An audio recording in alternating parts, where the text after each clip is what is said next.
ಜಿಲ್ಲಾ ಶಾಮಿಯಾನ ಅಸೋಸಿಯೇಷನ್ ಅವರು ವೇದಿಕೆ ಮೇಲೆ ಆಗಮಿಸಬೇಕು. ಈ ಒಂದು ಮಿಕ್ಸರ್ ಗ್ರೈಂಡರ್ ಅನ್ನ ಅದೃಷ್ಟಶಾಲಿಗಳಿಗೆ ನೀಡಬೇಕಾಗಿ ಅವರಲ್ಲಿ ವಿನಂತಿಸಿಕೊಳ್ತಿದ್ದೇನೆ. ಕೊಡುಗೆಯನ್ನು ನೀಡಿದಂತಹ ಕಾರವಾರ ಜಿಲ್ಲಾ ಶಾಮಿಯಾನ ಅಸೋಸಿಯೇಷನ್ ದಯಮಾಡಿ ವೇದಿಕೆ ಮೇಲೆ ಆಗಮಿಸಿ. ಕಾರವಾರ ಜಿಲ್ಲೆ ಶಾಮಿಯಾನ ಅಸೋಸಿಯೇಷನ್ ಪದಾಧಿಕಾರಿಗಳು ದಯವಿಟ್ಟು ವೇದಿಕೆ ಮೇಲೆ ಆಗಮಿಸಬೇಕು ಅಂತ ಹೇಳಿ ಕೇಳ್ಕೊಳ್ತಾ ಇದ್ದೇವೆ.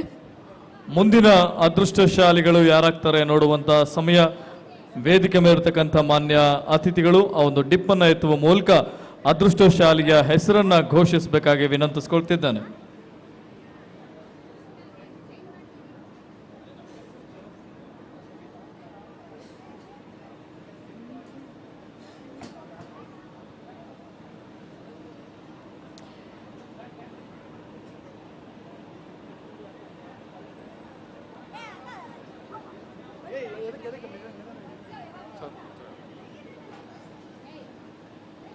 ಯಾರಾಗ್ತಾರೆ ಮುಂದಿನ ಅದೃಷ್ಟಶಾಲಿಗಳು ಅನ್ನೋ ನೋಡುವಂತ ಸಮಯ.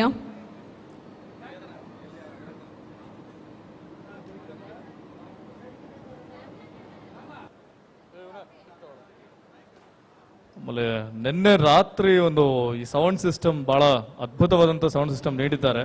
ಹಾಗಾಗಿ ಒಂದು ಕಾರ್ಡ್ಲೆಸ್ ಕಳ್ಕೊಂಡಿದ್ದಾರೆ ಸೌಂಡ್ ಸಿಸ್ಟಮ್ ಅವರು. ದಯಮಾಡಿ ಯಾರಾದ್ರೂ ಅದು ಕಾರ್ಡ್ಲೆಸ್ ಅನ್ನ ತೆಗೆದುಕೊಂಡಿದ್ರೆ ಮೈಕ್ ಅನ್ನ ದಯಮಾಡಿ ಸೌಂಡ್ ಸಿಸ್ಟಮ್ ಅವ್ರಿಗೆ ರಿಟರ್ನ್ ಕೊಟ್ಬಿಡಿ ಪ್ಲೀಸ್. ಒಂದು ನಿಮಿಷ. ಕಾರವಾರ ಜಿಲ್ಲಾ ಈ ಒಂದು ಕೊಡುಗೆಯನ್ನು ಕೊಟ್ಟಿದ್ದಾರೆ. ಅವರು ಕಾರವಾರ ಜಿಲ್ಲಾ ಸರ್ ಕಾರವಾರ ಜಿಲ್ಲಾ ಎಲ್ಲ ಪದಾಧಿಕಾರಿಗಳಿಗೆ ಮೊದಲಿಗೆ ಚಪ್ಪಾಳೆ ಮುಖಾಂತರ ಅವರಿಗೆ ಧನ್ಯವಾದಗಳನ್ನು ನಾವು ತಿಳಿಸೋಣ. ಈ ಒಂದು ಕೊಡುಗೆಯನ್ನು ಕೊಟ್ಟಿದ್ದಾರೆ. ಇದು ನಮ್ಮೆಲ್ಲ ವೃತ್ತಿ ಬಾಂಧವರು ಇಲ್ಲೆಲ್ಲ ಸೇರಬೇಕೆಂಬ ದೃಷ್ಟಿಯಿಂದ ಪ್ರತಿಯೊಂದು ಜಿಲ್ಲಾ ಆಗಿರ್ಬೋದು, ತಾಲೂಕು ಆಗಿರ್ಬೋದು, ತಮ್ಮ ಕೊಡುಗೆಗಳನ್ನು ಕೊಟ್ಟಿದ್ದಾರೆ. ಇದು ಒಂದು ನಮ್ಮ ಸಂಘಟನೆಯ ಪ್ರತೀಕ ಅಂತ ನಾವು ಹೇಳಲಿಕ್ಕೆ ಇಚ್ಛೆ ಬಯಸ್ತಿದ್ವಿ. ಇಲ್ಲಿ lucky draw coupon 1-1-2-5 Mallikarjun GI, Honnakeri Mallayya, ಶಾಮಿಯಾನ ಸಪ್ಲೈಯರ್ಸ್, ಅಬ್ಬಿಗೆರೆ, ಗದಗ ಜಿಲ್ಲಾ, ರೋಣ ತಾಲೂಕು. ಒಂದ್ಸಾರಿ 1-1-2-5 ಹೊಡಿಲಿ ಚಪ್ಪಾಳೆಗಳೊಂದಿಗೆ ವಿಜೇತರನ್ನು ವೇದಿಕೆ ಮೇಲೆ ಮಾಡಿಕೊಳ್ಳೋಣ. ರೋಣ ತಾಲೂಕು, ಗದಗ ಜಿಲ್ಲಾ, ಹೊನ್ನಕೇರಿ ಮಲ್ಲಯ್ಯ. ಒಂದ್ಸಾರಿ ಹೊನ್ನಕೇರಿ ಮಲ್ಲಯ್ಯ. ಏನಪ್ಪ ಇವತ್ತು 2 ಬಹುಮಾನಗಳು ಗದಗ ಜಿಲ್ಲೆ ಹೋಗಿದೆ. ನಿನ್ನೆ ಆಲ್ರೆಡಿ ಧಾರವಾಡ ಜಿಲ್ಲೆಗೆ ಹೋಗಿದ್ದು, ಇವತ್ತು ಗದಗ ಜಿಲ್ಲೆ. ಮೊಬೈಲ್ ನಂಬರ್ ತಗೊಳ್ಳಿ, ಮೊಬೈಲ್ ನಂಬರ್. ಇಲ್ಲೊಂದು ಫ್ಯಾನ್ ಇಟ್ಟಿದ್ದಾರೆ. ಆ ಫ್ಯಾನ್ ಯಾವ ಕೊಡುಗೆ ನೀಡಿದಂತವ್ರು ಯಾರು ಅಂತ ಹೇಳಿದ್ರೆ ಅವ್ರ ಹೆಸರನ್ನ ಹೇಳ್ಬೋದು.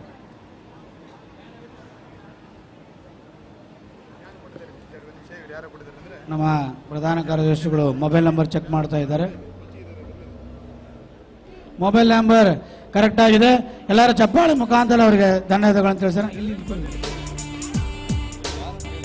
ಕೊಡುಗೆಯನ್ನು ಕೊಟ್ಟಿರ್ತಕ್ಕಂಥ ಕಾರವಾರ ಜಿಲ್ಲಾದವರು ಇಲ್ಲಿ ಬಂದು ಕೊಡುಗೆಯನ್ನು ನೀಡಿದಂತ ಕಾರವಾರ ಜಿಲ್ಲಾ ಶಾಮಿಯಾನ ಸಪ್ಲೈಯರ್ ಸಂಘದ ಎಲ್ಲ ಪದಾಧಿಕಾರಿಗಳು ತುಂಬ ಹೃದಯದ ಧನ್ಯವಾದಗಳು.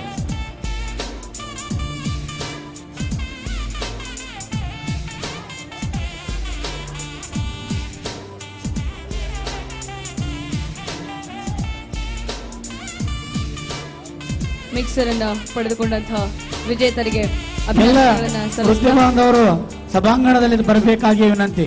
ಇನ್ನು ಅನೇಕ ಬಹುಮಾನಗಳು ಇನ್ನು ಹೀರೋ ಹೊಂಡ ಕೆಲವೇ ಸಾವಿರ ನಿಮಿಷಗಳಲ್ಲಿ ಕೂಡ ಅದು ಕೂಡ ಆಗ್ತಾ ಇದೆ. ಇನ್ನ ಡೈನಿಂಗ್ ಟೇಬಲ್ ಸುಮಾರು 30,000 ರೂಪಾಯಿ ಡೈನಿಂಗ್ ಟೇಬಲ್ ಇದೆ. ಆಮೇಲೆ ಫ್ರಿಡ್ಜ್ ಇದೆ. ಇನ್ನು ಅನೇಕ ಬಹುಮಾನಗಳು ಸುಮಾರು 15 ಬಹುಮಾನಗಳಿದ್ದಾವೆ. ಎಲ್ಲರೂ ಸಭಾಂಗಣದ ಒಳಗಡೆ ಬಂದ್ರೆ ಮಾತ್ರ ಅವರಿಗೆ ನಾವು ಏನು ಟೋಕನ್ ಓಪನ್ ಮಾಡ್ತೀವಿ, ಇದ್ದಾಗ ಮಾತ್ರ ಬಹುಮಾನಗಳು ಬರ್ತವೆ. ಇನ್ನು ನಾವು ಕೂಗಿದ ಮೇಲೆ ಯಾರು ಇಲ್ಲ ಅವ್ರಿಗೆ ಬಹುಮಾನ ಬರೋಂಗಿಲ್ಲ. ದಯಮಾಡಿ ಎಲ್ಲರೂ ಹೊರಗಡೆ ಇರೋರು, ಒಳಗಡೆ ಇಲ್ಲಿ ಸ್ಟಾಲ್ನಲ್ಲಿರೋರು ಎಲ್ಲರೂ ದಯಮಾಡಿ ಬರಬೇಕಾಗಿ ತಮ್ಮಲ್ಲಿ ಕಳಕಳೆಯ ಪ್ರಾರ್ಥನೆ. ದಯಮಾಡಿ ನಿಂತವರೆಲ್ಲ ಬಂದು ದಯಮಾಡಿ ಕೂತ್ಕೋಬೇಕಾಗಿ ವಿನಂತಿ. ಈ ಒಂದು ಫ್ಯಾನ್ ಅನ್ನು ಕೊಟ್ಟಿರ್ತಕ್ಕಂಥ ಕೊಡುಗೆದಾರರು ಯಾರೆಂಬುದು ದಯಮಾಡಿ ತಿಳಿಸ್ಬೇಕು. ಬಿಜಾಪುರ ಜಿಲ್ಲಾದವರು ಅನೌನ್ಸ್ಮೆಂಟ್ ಮಾಡ್ತೀವಿ. ಫ್ಯಾನ್ ಅನ್ನು ನೀಡತಕ್ಕಂಥ ಕೊಡುಗೆಯನ್ನ ಕೊಟ್ಟಂತ ಹಲೋ ಬಿಜಾಪುರ ಜಿಲ್ಲಾ ಶಾಮಿಯಾನ ಅಸೋಸಿಯೇಷನ್ ಇಂದ ಫ್ಯಾನ್ ಅನ್ನ ಕೊಡುಗೆ ಕೊಟ್ಟಿರ್ತಾರೆ. ಅವರು ಬಿಜಾಪುರ ಜಿಲ್ಲೆಯ ಅಧ್ಯಕ್ಷರು ಮತ್ತು ಪದಾಧಿಕಾರಿಗಳು ವೇದಿಕೆ ಹತ್ರ ಬರಬೇಕು.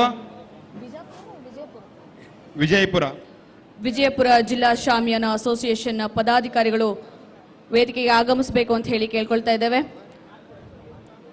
ಫ್ಯಾನ್ ಅನ್ನ ನೀಡಿರ್ತಕ್ಕಂಥ ವಿಜಯಪುರ ಜಿಲ್ಲಾ ಶಾಮಿಯಾನ ಅಸೋಸಿಯೇಷನ್ ಪದಾಧಿಕಾರಿಗಳು ಇದೀಗ ಮುಂದಿನ ಅದೃಷ್ಟದ ಬಹುಮಾನ ಯಾರಿಗೆ ಒಲಿಯುತ್ತೆ ಅಂತ ನೋಡುವಂತಹ ಕಾತರ, ಜೊತೆಯಾಗಿ ಮಾನ್ಯ ಅತಿಥಿಗಳು ಆ ಒಂದು ಮುಂದಿನ ಲಕ್ಕಿ ಡಿಪ್ ಅನ್ನ ಎತ್ತುವ ಮೂಲಕ ವಿಜೇತರ ಹೆಸರನ್ನ ಘೋಷಣೆಗೊಳಿಸಬೇಕಾಗಿ ಅವರಲ್ಲಿ ವಿನಂತಿಸಿಕೊಳ್ತಿದ್ದೇವೆ.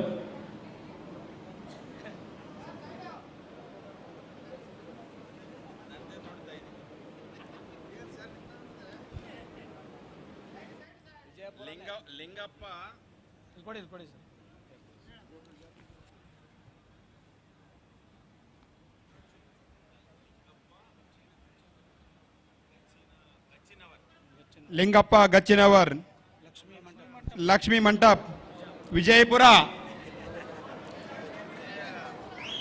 Coupon number 0053. ವಿಜಯಪುರ ಒಂದು ಸಾರಿ,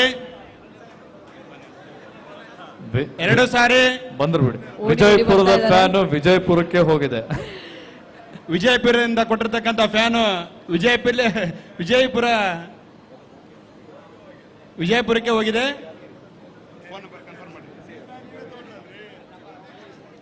ಮೊಬೈಲ್ ನಂಬರ್ ಚೆಕ್ ಮಾಡಿ. ಫೋನ್ ಕೊಡ್ರಿ.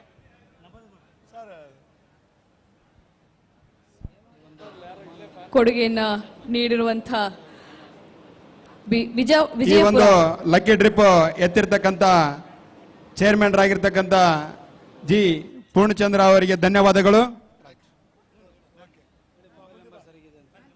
ಮೊಬೈಲ್ ನಂಬರ್ ಸರಿದೆ. ಅವರಿಗೆ ಬಿಜಾಪುರ ಜಿಲ್ಲೆದ ಅಧ್ಯಕ್ಷರು ಆ ಫ್ಯಾನ್ ಅನ್ನ ಕೊಡುಗೆಯಾಗಿ ಕೊಡಬೇಕು ಅವರಿಗೆ.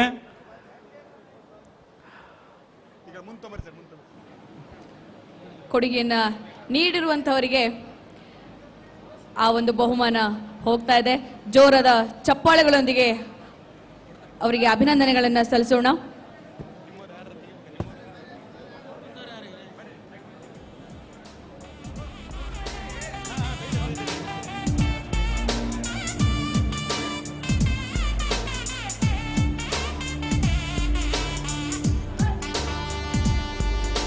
ಫ್ಯಾನ್ ಅನ್ನ ನೀಡಿರುವಂತಹ ವಿಜಯಪುರ ಜಿಲ್ಲಾ ಶಾಮಿಯಾನ ಅಸೋಸಿಯೇಷನ್ ಅವರಿಗೆ ಧನ್ಯವಾದಗಳನ್ನ ತಿಳಿಸ್ತಾ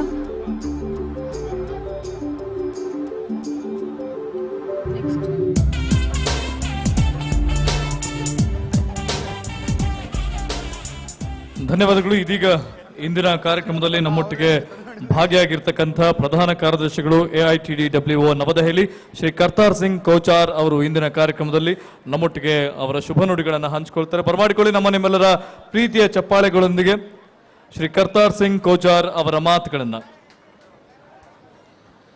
ಕರ್ತಾರ್ ಸಿಂಗ್ ಕೋಚಾರ್ ಈಗಾಗಲೇ 15 ವರ್ಷಗಳಿಂದ ನಮ್ಮ ಈ ಒಂದು ಸಂಘಟನೆಯಲ್ಲಿ ಸಕ್ರಿಯವಾಗಿ ಪಾಲ್ಗೊಂಡಿದ್ದಾರೆ. ಇವರು ಈಗ GST ಬಗ್ಗೆ ಸಂಪೂರ್ಣ ಮಾಹಿತಿಯನ್ನು ತಮಗೆಲ್ಲ ಸಂಪೂರ್ಣ ಮಾಹಿತಿಯನ್ನು ಕೊಡ್ತಾ ಇದ್ದಾರೆ. ನಿಮಗೆ ಇದ್ರ ಬಗ್ಗೆ ಯಾವ್ದು ಸಂಘಟನೆಯಲ್ಲಿ ಯಾವ್ದನ್ನ ಡೌಟ್ಸ್ ಇದ್ದರೆ ದಯಮಾಡಿ ಮೊಬೈಲ್ ನಾವು ಅಲ್ಲಿ ಮೈಕನ್ನು ಕೊಡ್ತೀವಿ, ದಯಮಾಡಿ ಡೈರೆಕ್ಟಾಗಿ ಅವರಿಗೆ ಕೇಳ್ಬೋದು. ತಾವು ಅದಕ್ಕೆ ತಕ್ಕಂಥ ಉತ್ತರಗಳು ಕೊಡ್ತಾರೆ. GST ನಾವು ಯಾವ ಥರ ನಾವು ರಿಜಿಸ್ಟ್ರೇಷನ್ ಮಾಡಬೇಕು, ಅದನ್ನು ಮುಂದೆ ಯಾವ ಥರ ನಾವು ಅದ್ರ ಬಗ್ಗೆ ಬಳಕೆಗಳು ಹೇಗೆ ಮಾಡ್ಕೋಬೇಕು, ಈಗಿರೋ ಎಷ್ಟು % GST ಇದೆ, ಎಷ್ಟುವರೆಗೆ ನಮಗೆ ಕೇಂದ್ರ ಸರ್ಕಾರ ಕನ್ಸೆಷನ್ ಕೊಟ್ಟಿದ್ದಾರೆ, ಅದರ ಬಗ್ಗೆ ಅವರು ವಿಶ್ಲೇಷವಾಗಿ ಚರ್ಚೆ ಮಾಡ್ತಾರೆ. ಹಿಂದಿಯಲ್ಲಿ ಮಾಡೋದ್ರಿಂದ ನಮಗೇನ ತೊಂದರೆ ಆಯ್ತಪ್ಪ ಅಂದರೆ ಬೇಕಾದ್ರೆ ಕನ್ನಡದಲ್ಲಿ ಮಾತಾಡ್ತಾರೆ. ಕನ್ನಡದಲ್ಲಿ ಅಂದರೆ ನಾವೇ ಟ್ರಾನ್ಸ್ಲೇಷನ್ ಮಾಡಬೇಕು. ಯಾವುದು ಅರ್ಥ ಆಗಲಿದ್ರೆ ದಯಮಾಡಿ ನಮಗೆ ಹೇಳ್ಬೋದು, ನಾವು ಅದನ್ನು ತಮಗೆ ಹೇಳ್ತೀವಿ. भारत माता की, भारत माता की, भारत माता की। धन्यवाद। हमारे बीच में श्री नागराज जी RS प्रमुख कुटुंब और मेरे बीच के अंदर श्री नसीर मूर्ति अपमना, श्री BM सोमाशंकर और welcome committee, registration committee, examination committee, flag hoisting committee, exhibition committee, present committee, all district taluk committee and food committee. मैं सबका तहे दिल से शुक्रिया अदा करता हूं कि आप लोगों ने जो इंतजाम किया है, जहाँ पर प्रेसिडेंट साहब ने डाला और जनरल सेक्रेटरी ने और आपकी जितनी भी कमेटी है, north Karnataka tent and decoration welfare association, जिन लोगों को जो काम डाला गया उन्होंने बेखूबी से काम किया। मैं उनका धन्यवाद और उनको शुक्रिया करता हूं कि उन्होंने अपनी फैमिली के अंदर और अपने बिजनेस से टाइम निकालकर अपनी यूनियन के लिए टाइम दिया। इसी प्रकार मेरी अभी आरएसएस के प्रमुख श्री नागराज जी से बात हो रही थी कि आरएसएस को किस तरह रन करते हैं, तो उन्होंने मुझे डिटेल से बताया कि किस तरह हम अपनी फैमिली को छोड़कर और अपना काम उनको तय दिल से काम करते हैं। और मैं समझता हूं कि हिंदुस्तान के भले के लिए बहुत ही अच्छा काम करते हैं ये लोग। आज हम जो आपके सामने है 33 जो ईवे बिल के ऊपर आपके सामने हम आज पेश हुए हैं यहाँ पर। अभी हमने आपको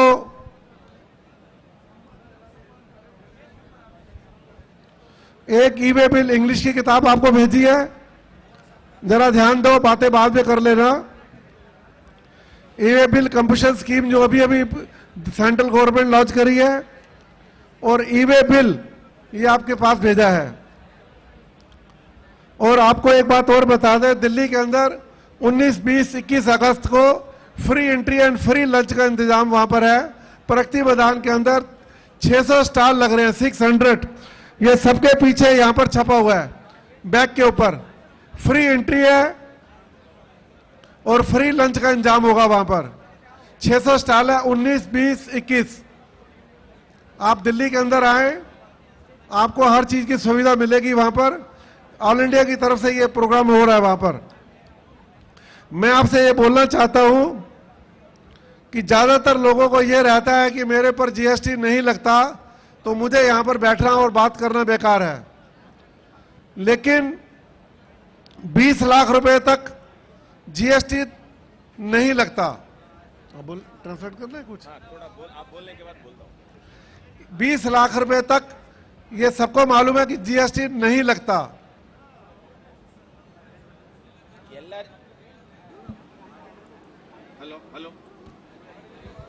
ಹಲೋ हेलो, ಮಾನ್ಯ ಕರ್ತಾರ್ ಸಿಂಗ್ ಕೋಚಾರ್ಯ ಅವರು ನಮ್ದು ಆಲ್ ಇಂಡಿಯಾ ಜನರಲ್ ಸೆಕ್ರೆಟರಿ ಅವ್ರು ಹೇಳ್ತಾ ಇದ್ದಾರೆ, ನಮ್ಮೆಲ್ಲರಿಗೆ GST ಅಪ್ಲೈ ಆಗೋದಿಲ್ಲ ಅಂತೇಳಿ ಇಂಟ್ರೆಸ್ಟ್ ಇಲ್ಲ ಅಂತ ತಿಳ್ಕೋಬೇಡ್ರಿ. ಅವ್ರು ಹೇಳೋದೇ ಸ್ವಲ್ಪ ಧ್ಯಾನ ಕೊಟ್ಟೆ ವಿಚಾರ ಮಾಡಿ ಕೇಳ್ರಿ. ನಮಗೆ 20 ಲಕ್ಷದ ಮಟ್ಟ ವಾರ್ಷಿಕ ಟರ್ನ್ ಓವರ್ ಇದ್ದವರಿಗೆ GST ಅಪ್ಲೈ ಆಗೋದಿಲ್ಲ. ಆದ್ರೇನು ನಾವು ಯಾಕೆ ಅದರದೆಲ್ಲ ತಿಳಿಸ್ತಾ ಇದೀವಿ ಅಂತೇಳಿ ಅದು ಬಹಳ ಮಹತ್ವಪೂರ್ಣದ ವಿಚಾರಗಳಿದೆ, ಸ್ವಲ್ಪ ಕೇಳ್ರಿ. एक और चाहिए। लेकिन जो सरकार ने एक नई स्कीम डाली है, 50 लाख रुपए तक कोई भी टेंट वाला, मंडप कीपर वाला, इवेंट वाला उसके अंदर जा सकता है। 50 लाख रुपए तक 31 जुलाई इसकी लास्ट डेट है, जिसके ऊपर आज हम आपके सामने सेमिनार करने वाले हैं।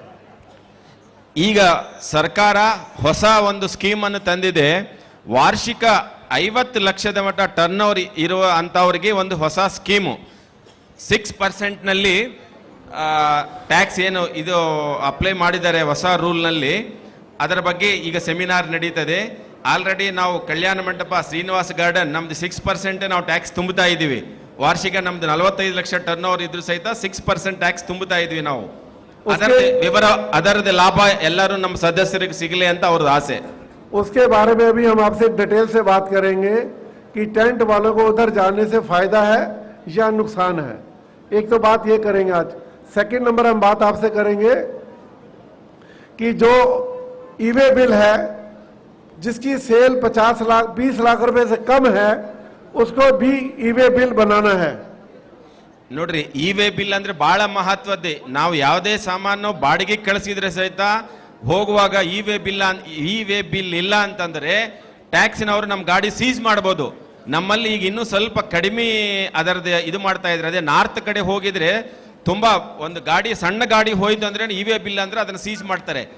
ನಿನ್ನೆ ನಮ್ದು ವೆಂಕಟ ಏಜೆನ್ಸೀಸ್ ಫರಮ್ ಮೆಟೀರಿಯಲ್ ಬರಬೇಕು ಅಂದ್ರೆ ಬರೀ ಡೆಲಿವರಿ ಚಲಾನ ಮಾಡಿ ಕಳಿಸಿದ್ವಿ ನಾವು. ಇ-ವೇ ಬಿಲ್ ಮಾಡಿಲ್ಲಾರ್ದಕ್ಕೆ ನಮಗೆ ಎಷ್ಟು ತೊಂದರೆ ಆಗಿದೆ ನನಗೆ ಗುರ್ತದೆ.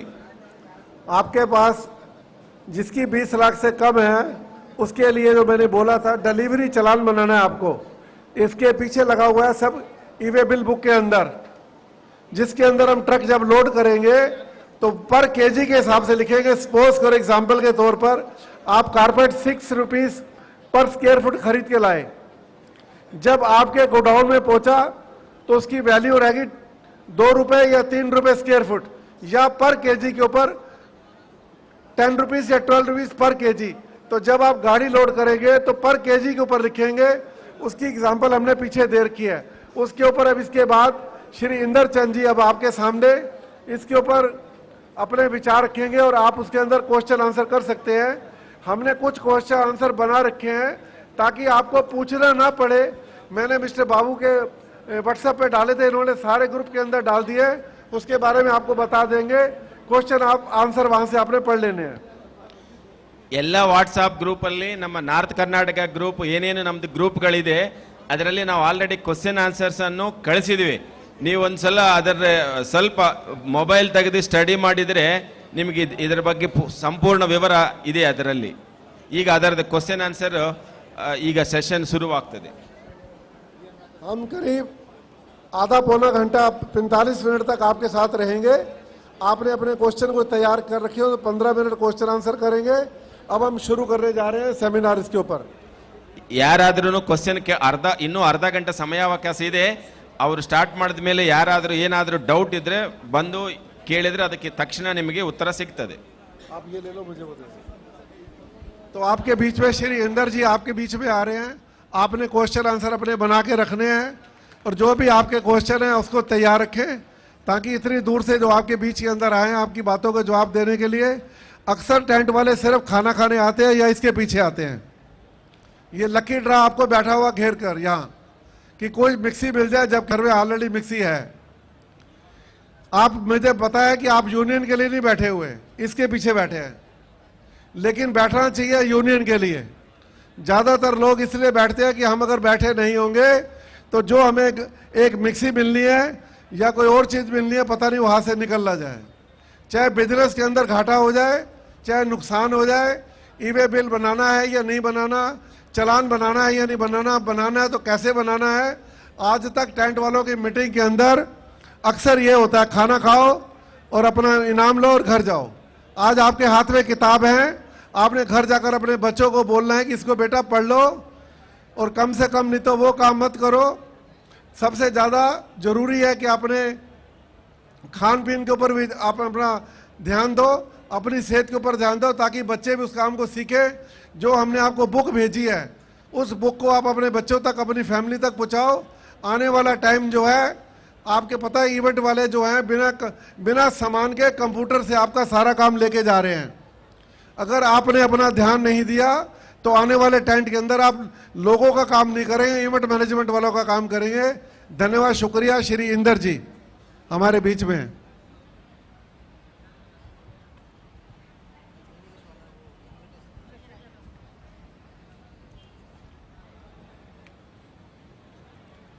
भारत माता की, भारत माता की, भारत माता की।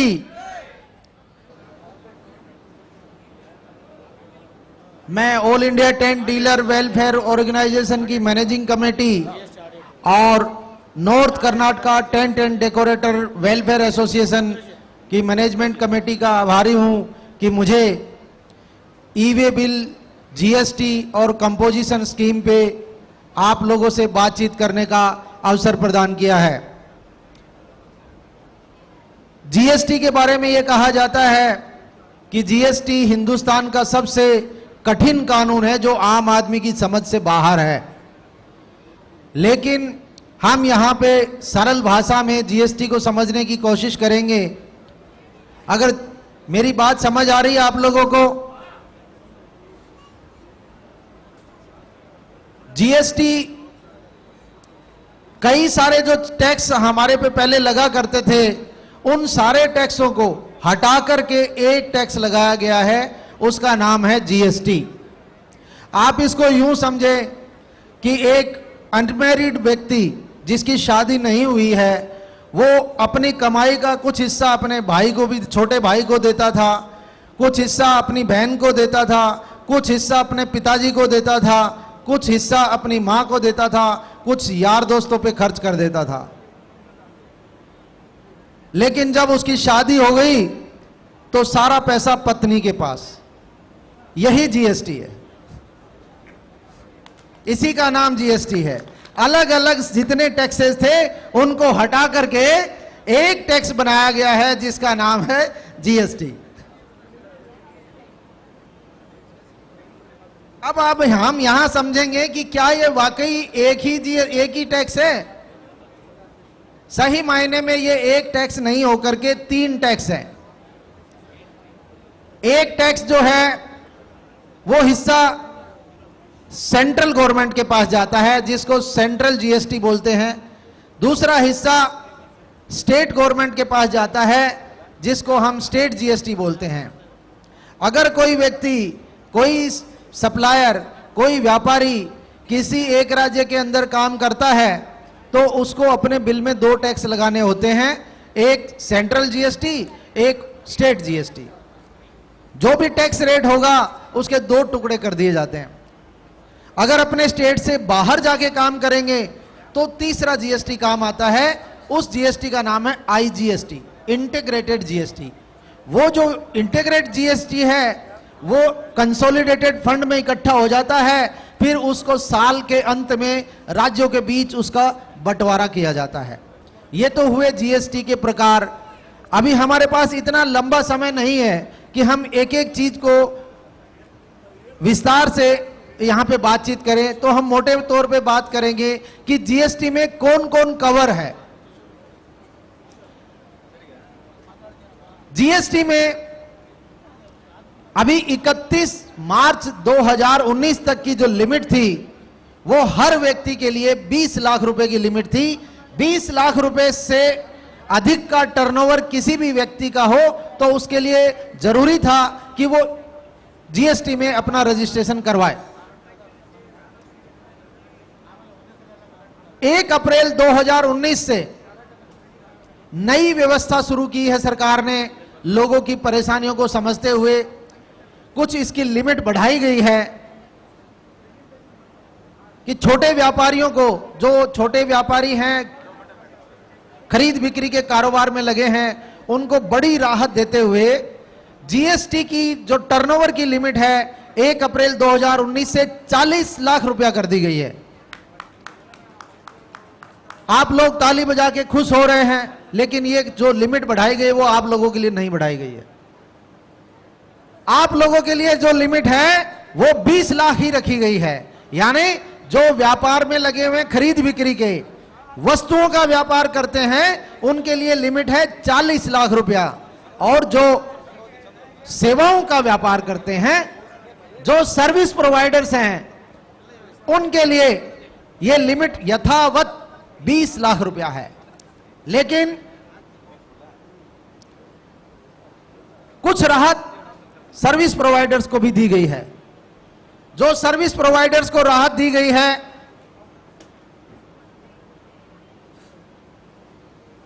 जैसे आप लोग टेंट व्यवसायी हैं, टेंट का कारोबार करते हैं, कैटरिंग का कारोबार करते हैं, आप लोगों के लिए जो लिमिट है वो 20 लाख रुपया रखते हुए भी एक नई स्कीम लॉन्च की गई है। उस स्कीम का नाम है new composition scheme. All India tent dealer welfare organisation ने 30 से ज्यादा सेमिनार पूरे हिंदुस्तान में किए। All India tent dealer welfare organisation ने अपने मंचों से यह डिमांड की भारत सरकार से कि टेंट व्यवसायी बहुत ही छोटा व्यापारी है, जीएसटी से संबंधित कानून है वो बहुत ही क्लिष्ट कानून है, बहुत ही कठिन है, उसके लिए समझना बड़ा मुश्किल है। इनपुट क्रेडिट का सिस्टम समझना मुश्किल है, इनवॉइस का सिस्टम समझना मुश्किल है, और जो 12 रिटर्न सालाना फाइल करने हैं वो भी बड़ा मुश्किल काम है। लोग बाग टेंट वालों को उसके बिल के ऊपर जीएसटी देने से कतराते हैं। वो कहते हैं भाई इकट्ठे पैसे ले लो, हम जीएसटी अलग से नहीं देंगे आपको। इन सारी परेशानियों को all India tent dealer welfare organisation ने अपने मंचों से उठाया और कई पत्र व्यवहार सरकार के साथ किए और डिमांड की कि हमारे के ऊपर एक कुछ छोटा अमाउंट टैक्स का लगा दिया जाए और हमारे को सारे इन झंझटों से मुक्ति दे दी जाए। तो सरकार ने 1 अप्रैल 2019 से जो सेवा प्रदान करने वाले टैक्स पेयर्स हैं, जो सेवा देते हैं, चाहे वो टेंट व्यापारी हो, चाहे वो कैटरर हो, चाहे वो मंडप कीपर हो, चाहे वो म्यूजिक सिस्टम सप्लाई करने वाला हो, चाहे चार्टर्ड अकाउंटेंट हो, चाहे आईसीडब्ल्यूए हो, चाहे कोई मैनेजमेंट कंसल्टेंट हो, कुल मिला के जो आदमी सेवाएं दे रहा है, कोई वस्तुओं का व्यापार नहीं कर रहा, उसके लिए यह स्कीम लॉन्च की गई। उसके लिए टर्नओवर की लिमिट 50 लाख रुपया तय की गई है कि 50 लाख रुपया तक जिसका टर्नओवर है वो इस स्कीम का फायदा एक छोटी अमाउंट टैक्स का देकर के उठा सकता है। यह 50 लाख रुपए की लिमिट जो है उसका भी गणना करने का एक तरीका है। 50 लाख रुपए की लिमिट आज से नहीं, 1 अप्रैल से नहीं। अगर आपका टर्नओवर पिछले साल 50 लाख से कम रहा है तो आप इस साल उसका फायदा उठा सकते हैं। अगर आपका टर्नओवर इस साल 50 लाख से कम रहता है तो आप अगले साल भी इसका फायदा उठा सकेंगे। अगर आपका टर्नओवर इस साल 50 लाख को क्रॉस कर गया तो आप अगले साल इस स्कीम का फायदा नहीं उठा सकते। इस स्कीम में कुछ शर्तें लगाई गई है, वो शर्तों को हम डिस्कस करते हैं कि उन शर्तों को अगर पूरा करें तो हमारे लिए ये स्कीम फायदेमंद है या नहीं है। इसका आकलन आप खुद करेंगे।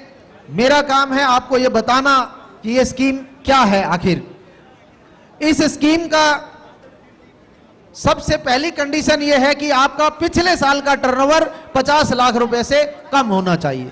दूसरी कंडीशन आप चाहिए, आप सेल परचेज वाले नहीं होने चाहिए। तीसरी कंडीशन, आप उन सेवाओं में डील करते हैं जिन पे जीएसटी लगता है। अगर आप ऐसी सेवाओं में डील कर रहे हैं जिस पे जीएसटी नहीं लगता तब आप इस स्कीम का फायदा उठा नहीं सकते।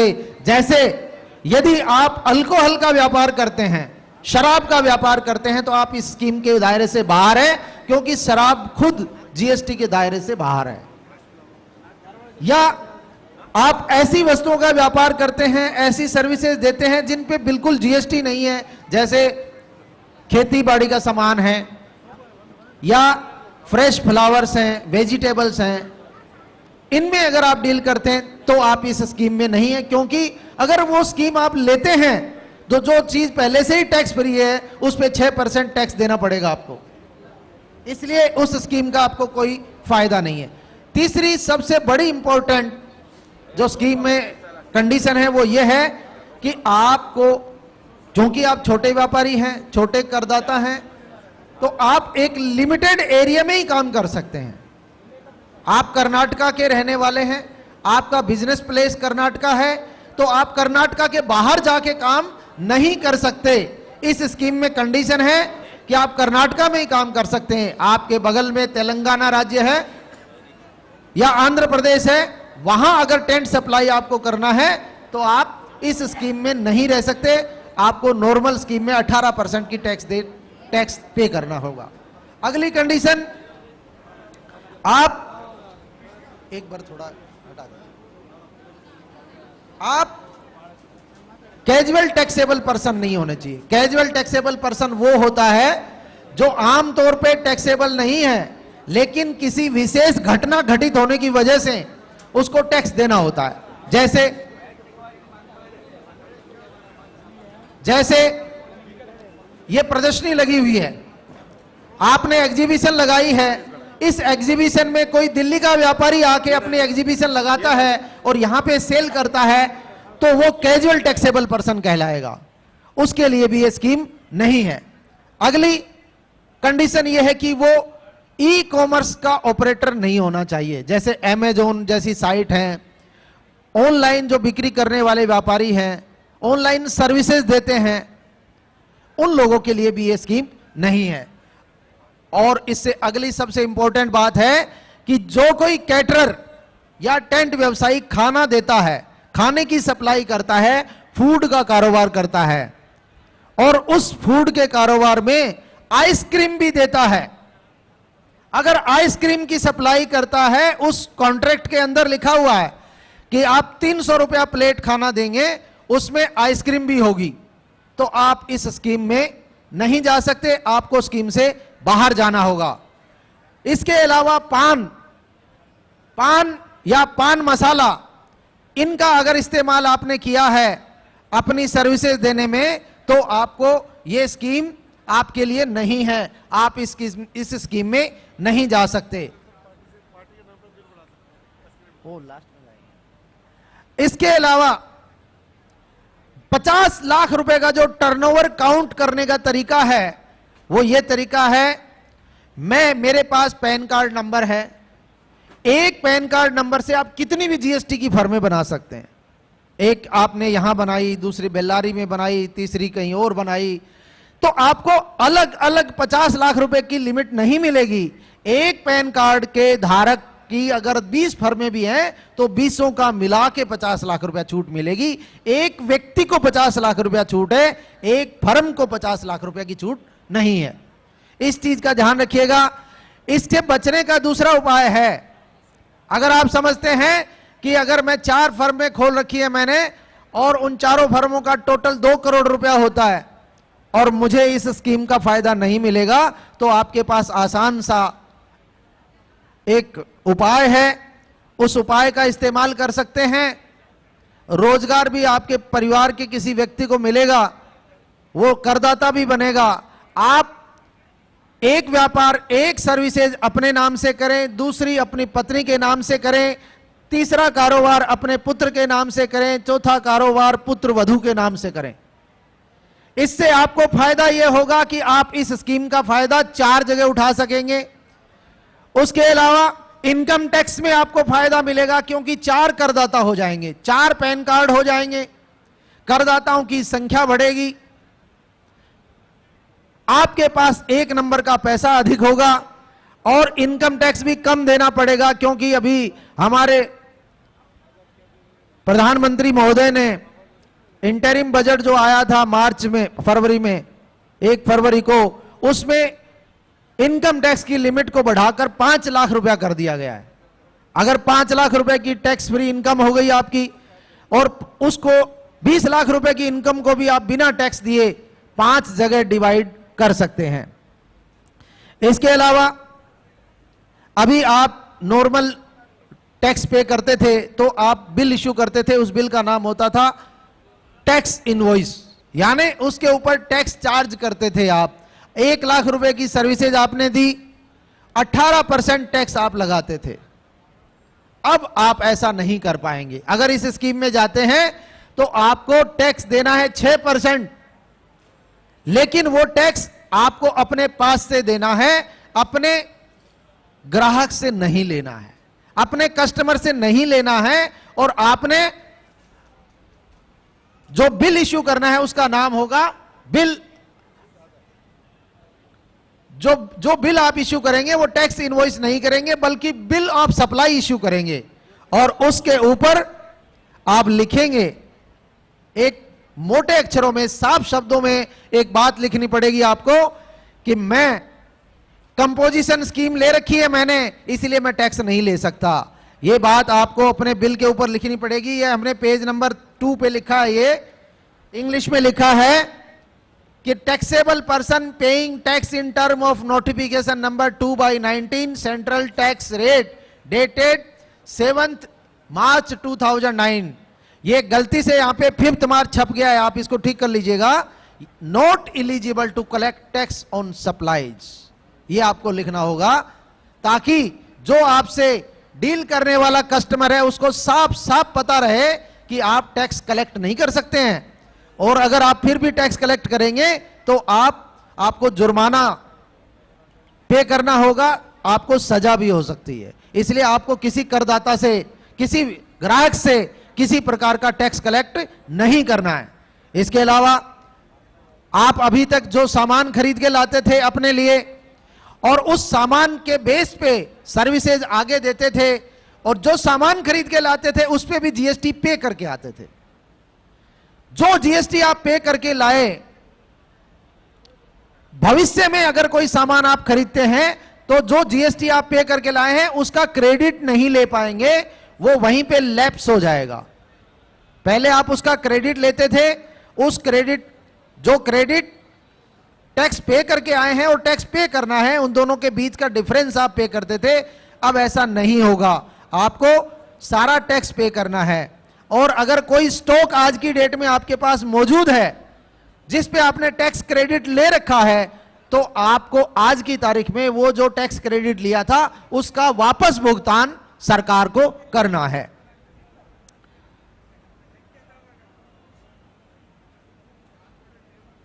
अब यह आता है, ये जो टैक्स की स्कीम आई है, कंपोजिशन स्कीम, इसमें 6% टैक्स देना आपको। 3% स्टेट गवर्नमेंट का टैक्स है और 3% सेंट्रल गवर्नमेंट का टैक्स है। और उसके लिए जो पहले से मौजूद करदाता हैं, यहां पे ध्यान से सुनिए आप, जो लोग पहले से जीएसटी में रजिस्टर्ड हैं उनके लिए इस साल के लिए 2019-20 के लिए 2019-20 के लिए कंपोजिशन स्कीम को चुनने का जो विकल्प है वो 31 जुलाई 2019 तक ही है।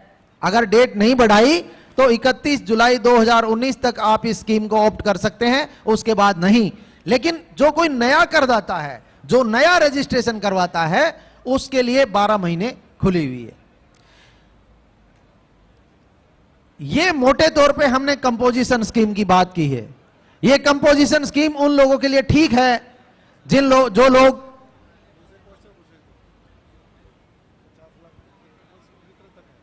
अभी हमने बात की, मेरी बात आपको समझ आई आप लोगों को?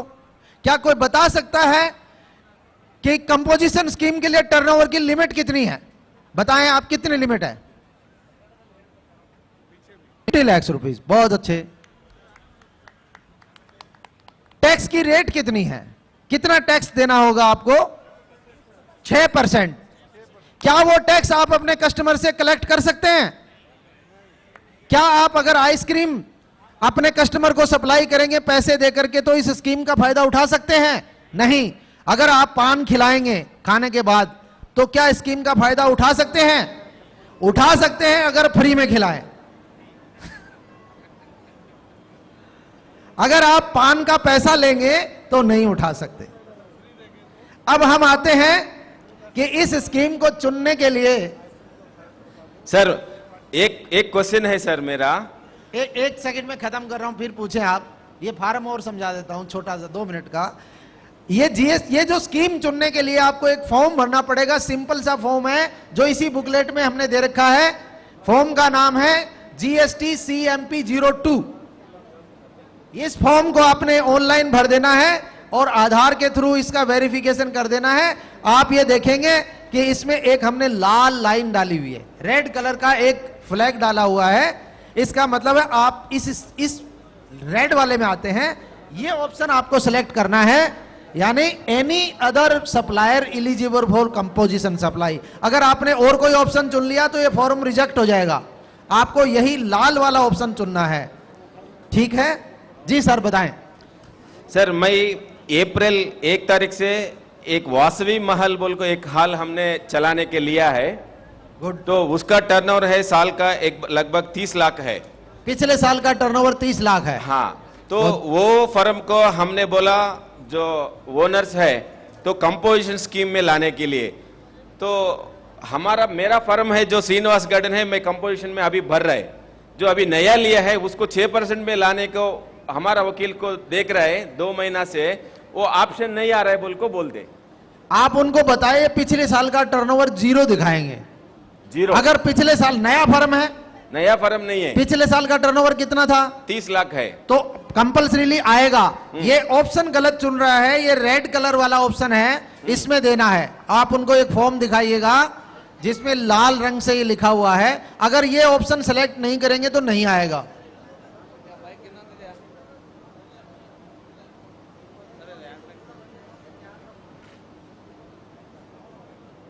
ओके, ये ऑप्शन में हम गए तो वो मिलेगा। वो मिलेगा। अगर ये ऑप्शन आपने सेलेक्ट नहीं किया तो नहीं मिलेगा। अभी इसका टाइम है लास्ट 31 जुलाई। 31 जुलाई। यस ओके जी सर, और पूछें।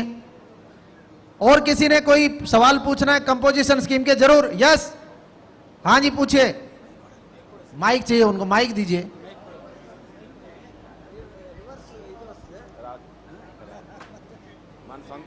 इनपुट क्रेडिट नहीं मिलेगा। अगर आपने ले लिया है और वो सामान अभी तक आपके पास रखा हुआ है, ಅಲ್ಲಿ ಹಿಂದ್ಗಡೆ आपने ಒಂದು उसको mic- कहीं सेल आउट नहीं किया है, तो उसका Sir, one input minute, credit one minute. वापस करना पड़ेगा। ಸರ್ 1 ಮಿನಿಟ್ ಅಲ್ಲಿ ಹಿಂದ್ಗಡೆ ಒಂದು ಮೈಕ್ ಕೊಡಿ ಸರ್ ಸ್ವಲ್ಪ ಅಲ್ಲಿ ಸ್ಟೇಜ್ आपकी सर्विसेज के लिए है ना, आज की डेट में उसी से सर्विस दे रहे हैं आप, 2 मिनट तो आपको वापस करना पड़ेगा। Sir 2 minute sir. वो ऑडियंस क्या क्वेश्चन पूछ रहा है? Yes yes sir, audience question पूछ रहा है, जरा वो उनको माइक दे रहा है। सर ऑलरेडी मैं जरा 18% में टैक्स। पीछे जरा एक माइक दो। Hello mic Sir. ಸಿಸ್ಟಮ್ ನವರು ದಯಮಾಡಿ ಒಂದು ಮೈಕ್ ಕೊಡಿ ಹಿಂದ್ಗಡೆಗೆ। सर यस पूछिए। 18% ऑलरेडी जीएसटी बन गया, फिर भी 2% गवर्नमेंट वाला पूछ रहे हैं, फिर भी टीडीएस और 2% टीडीएस एक्स्ट्रा भी पूछ रहे हैं, और ऑफिस का चार्ज 2% बोल रहे हैं, मतलब टोटल 6% टीडीएस 6% टीडीएस हो रहा है। जो टीडीएस आपका कट रहा है हाँ। वो आपका एसेट है, हाँ ये आपके बिहाफ पे सरकार को जमा कराते हैं। सुन लीजिए, जो टीडीएस कटता है वो आपके इलेक्ट्रॉनिक अकाउंट में जमा हो जाता है। आपका एक इलेक्ट्रॉनिक अकाउंट बना हुआ है सरकार के पास, जिससे आप पे करते हैं। आप कोई पैसा जमा कराते हैं, आप जीएसटी भी जमा कराते हैं, तो पहले आपको इलेक्ट्रॉनिक लेजर में डालना होता है, उस लेजर में से पे होता है, और जो टीडीएस कट जाता है तो आपके इलेक्ट्रॉनिक लेजर में वो क्रेडिट हो जाता है। जब जीएसटी पे करेंगे तो उसमें से कट जाएगा वो। टोटल 6% टीडीएस ले रहे हैं। 6% टीडीएस कट गया तो 2% इनकम टैक्स, 4% जीएसटी कटा। हाँ तो जब आप जीएसटी का पेमेंट करेंगे तो वहां से वो पैसा क्रेडिट कर लेंगे कि मेरा 4% तो कट गया है, remaining I am paying. Totally 32% होता है सभी पूरा मिला के तो। 32? हाँ, how? 18% GST, yes. 6% TDS, no no no, don't mix. 2% international और नेशनल का टीडीएस, यस। और रिमेनिंग है ऑफिस का चार्ज कुछ ऐसा बोल को बिल का चार्ज बोल को ले रहे।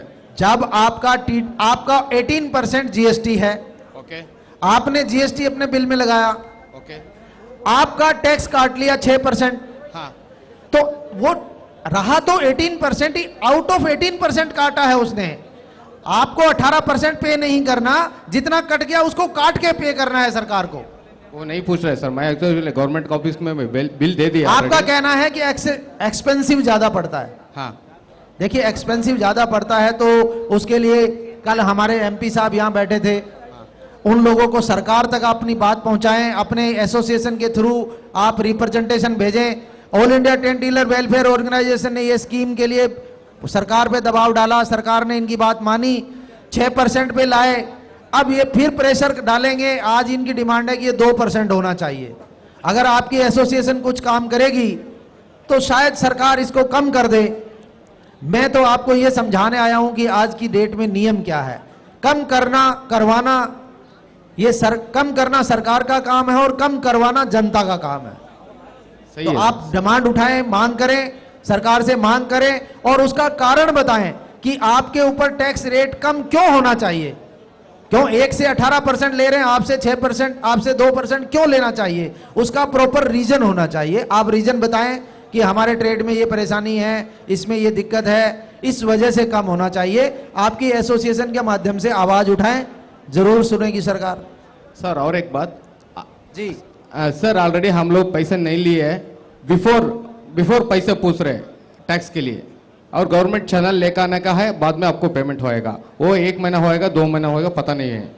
देखिए, आप सरकार का जो ठेका वो लेते हैं, सरकार का जो काम करते हैं, चाहे वो इलेक्शन का काम हो, चाहे कोई फंक्शन का काम हो, आप बड़े चाव से, शौक से लेते हैं कि मैं सरकार का काम कर रहा हूं।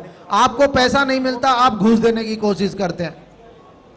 आपको समय से पैसा नहीं मिलता, फिर आप कहते हैं कि जीएसटी में मैं पे कैसे करूं।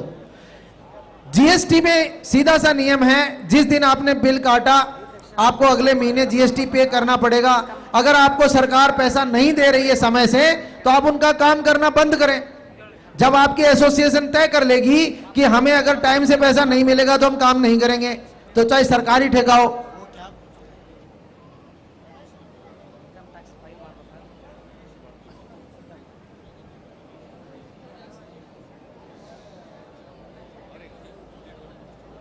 अगर आपको लेट पेमेंट मिलता है तो आपकी एसोसिएशन उस संस्था का काम ना करे।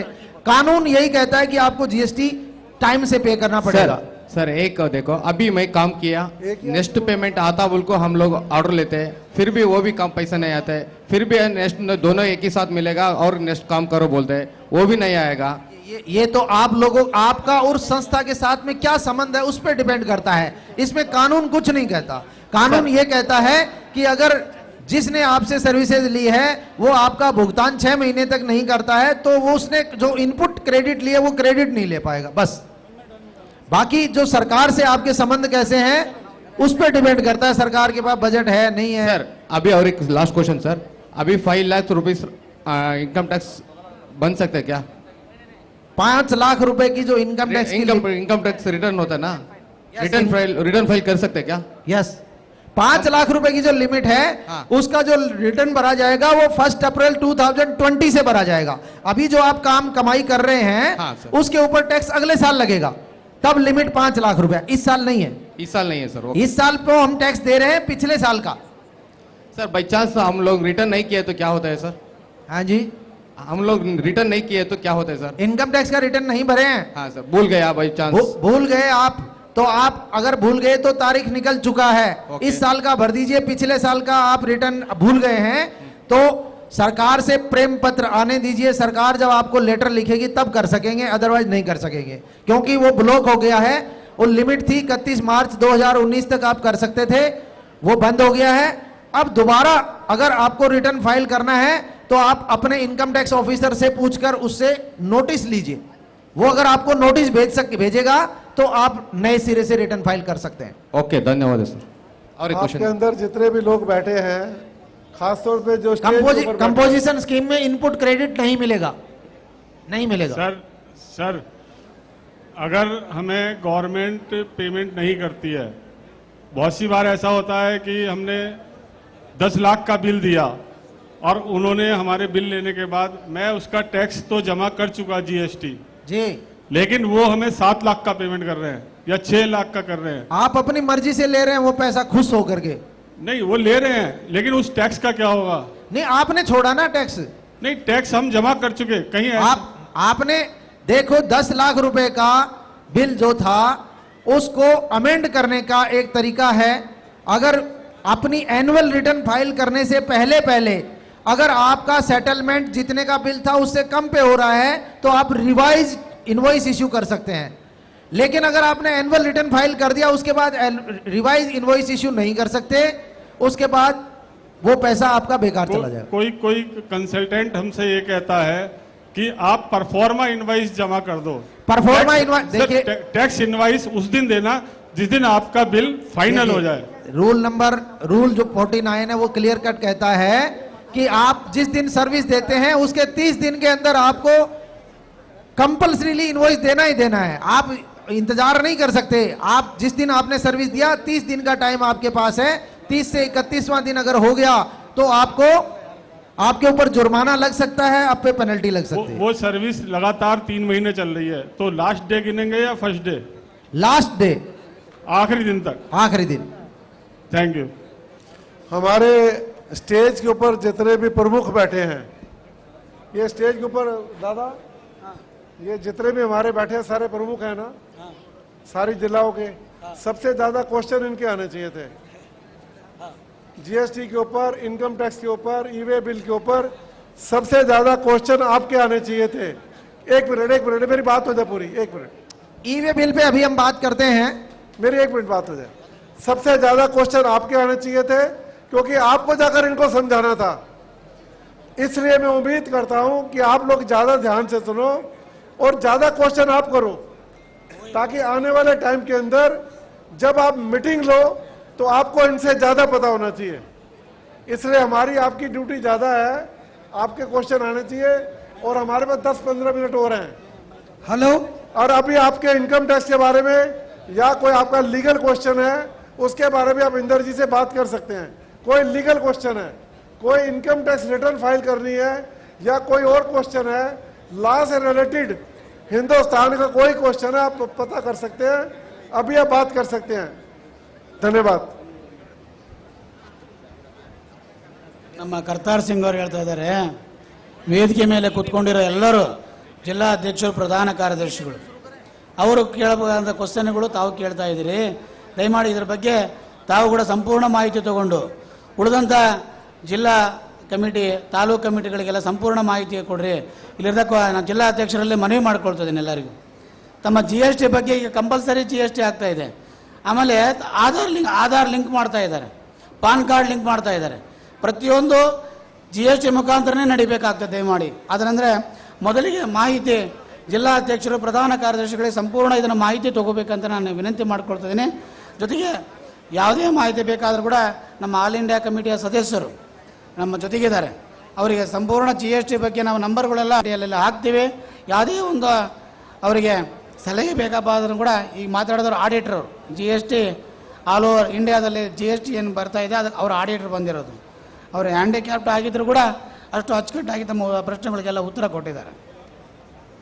ಹಲೋ ಸರ್, ಜಿಲ್ಲಾ ಅಧ್ಯಕ್ಷರು ಮಾತಾಡೋ ಕಾಲಕ್ಕೆ GST ಬಗ್ಗೆ ಏನಾರ ಕ್ವಶನ್ ಇದ್ರು ಕೂಡ ದಯಮಾಡಿ ಕೇಳಬೇಕು.